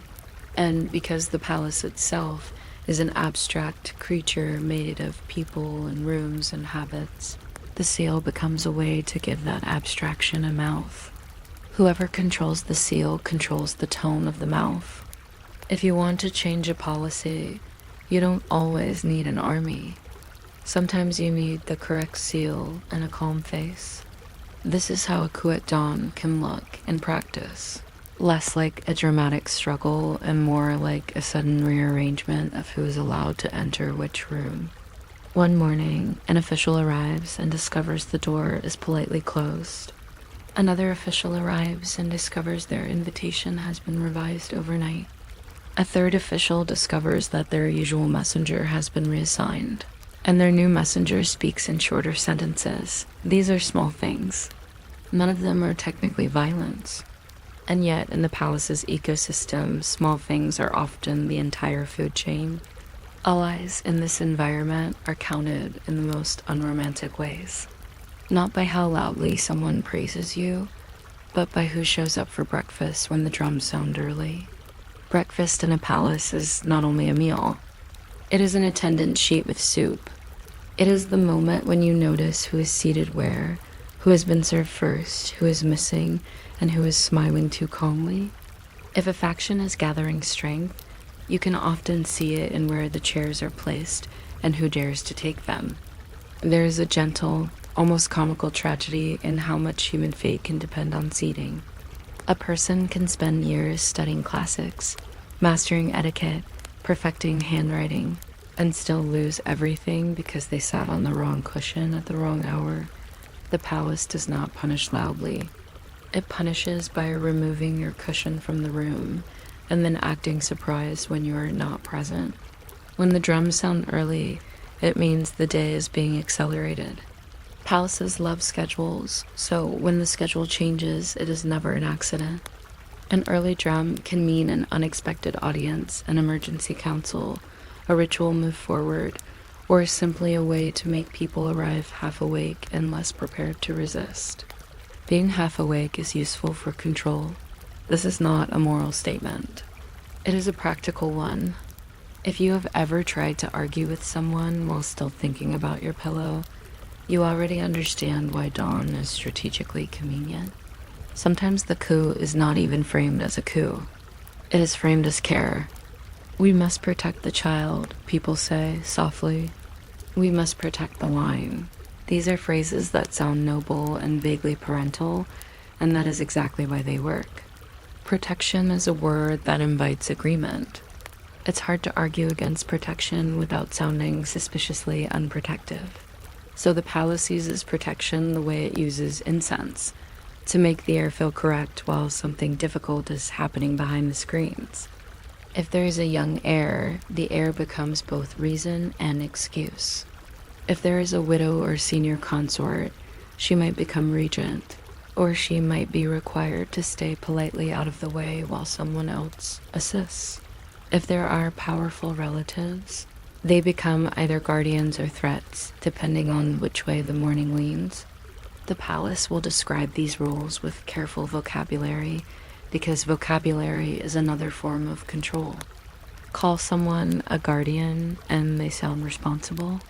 Call someone a clique and they sound dangerous. Same people, different bedtime labels. The interestingly dull thing is that all of this can be decided through meetings. Meetings in palaces are not like your meeting app, but they share one quality. They are where time goes to become policy. A council gathers. People sit. They speak in respectful tones. They mention precedent. They quote documents. They refer to rituals. They avoid saying what they mean directly because directness creates witnesses. Meanwhile, the real decision may already have been made in the corridor earlier, between two people who exchanged a look and a folded note. Notes travel. They travel folded into fans, tucked into sleeves, carried by attendants who have learned to walk without looking hurried. A note can be a command disguised as a suggestion, It can be a warning disguised as a compliment. It can be a list of names, which is the most dangerous genre of literature in any court. Lists of names are like small knives, except quieter. They don't cut immediately. They cut later, when the list is matched against a registry and someone is transferred or invited to a distant post or simply omitted from tomorrow. Omission is one of the palace's favorite tools because it is clean. If someone disappears from the schedule, they are not necessarily dead. They are simply no longer included. The palace is very good at acting as if exclusion is a natural phenomenon like weather. It seems to say, today the wind is such that your name does not blow into the room. At some point, you begin to see that the palace is always balancing factions, balancing bloodlines, balancing the appearance of harmony against the reality of competition. Punishment is often framed as balance. Removal is framed as balance. Even mercy is framed as balance. The Empire wants to keep walking in straight lines, and straight lines require that obstacles be moved. Sometimes obstacles are moved gently. Sometimes they are moved abruptly. Either way, the palace will insist it is simply maintaining alignment, like a careful person straightening scrolls on a shelf. And while all this happens, the child at the center of everything might be sleeping. That is perhaps the quietest absurdity of court politics. The most contested person in the building may be drooling softly in a cradle, unaware that grown adults are adjusting their entire lives around who gets to stand near him, who gets to speak for him, and whose handwriting will teach him the shape of authority. Because handwriting remains important, even in moments that people later call crises. In fact, especially then. A decree must be written clearly. A signature must be recognizable. A seal must be pressed at the correct angle. Ink must be dark enough. Paper must be the right kind. You can almost picture a palace official, deeply stressed, still pausing to select a brush that produces the proper line thickness. Because even the end of someone's career deserves good penmanship. It's cruel, but it's also faintly hilarious in a tired way. The palace can panic, but it will panic neatly. So peace, when it is possible, often arrives as a schedule, not as a celebration, not as an emotional release, just a schedule. Audiences resumed, rituals restored, titles returned by degree. The palace does not like sudden forgiveness. It likes gradual normalization. It likes the slow return of familiar routines, the kind that let everyone pretend that the morning's tension was just a misunderstanding about paperwork. You might see a demoted person quietly reappear in a lesser role, as if they had merely taken a long walk. You might see a household suddenly promoted, its attendants moving with slightly straighter backs. You might see a formerly powerful person retire into a temple or a distant residence, surrounded by polite silence and the careful delivery of necessities. None of this is shouted. None of it needs to be. Everyone understands because they all live inside the same dictionary. And this brings us to the bedtime oath, which is not a grand vow spoken before gods and banners, but a small private promise made in the space between rumor and sleep. The palace, ironically, encouraged this too, because personal restraint keeps the system smoother. The best courtier is the one who contains themselves. The best official is the one who does not say too much, does not react too quickly, does not become a problem that requires an administrative solution. So, before sleep, a careful person might promise themselves one small check tomorrow and one rumor less tonight. One small check, because the palace rewards attention, and attention is how you survive. You check the schedule. You check who attended the breakfast. You check whether the seal cabinet has moved owners. You check whether your messenger has changed. These are small checks, and they feel almost soothing, like counting buttons on a rope. And one rumor less tonight, because rumors are like loose threads. They grow, they catch. They pull you into conversations you do not want to be in. There is a gentleness in this, if you let it be gentle. Not in the politics, which are what they are, but in the rhythm. The palace is a machine that cannot stop. It will keep producing mornings. It will keep producing documents. It will keep producing committees that talk softly and decide loudly. And you, listening from wherever you are listening from, at whatever time you're listening, do not have to solve it. You don't have to pick a faction. You don't have to memorize the genealogy like it's a test. You can simply notice the soft details, the way the curtains part, the way the drums sound earlier than expected, the way a lamp flame leans slightly when someone passes, the way paper makes that dry, comforting whisper when it is unfolded. You can imagine the seal pressed into wax, the ink drying, the water clock continuing its patient counting under paper moons, indifferent to triumph and indifferent to fear. Breathe in for 4, breathe out for 6.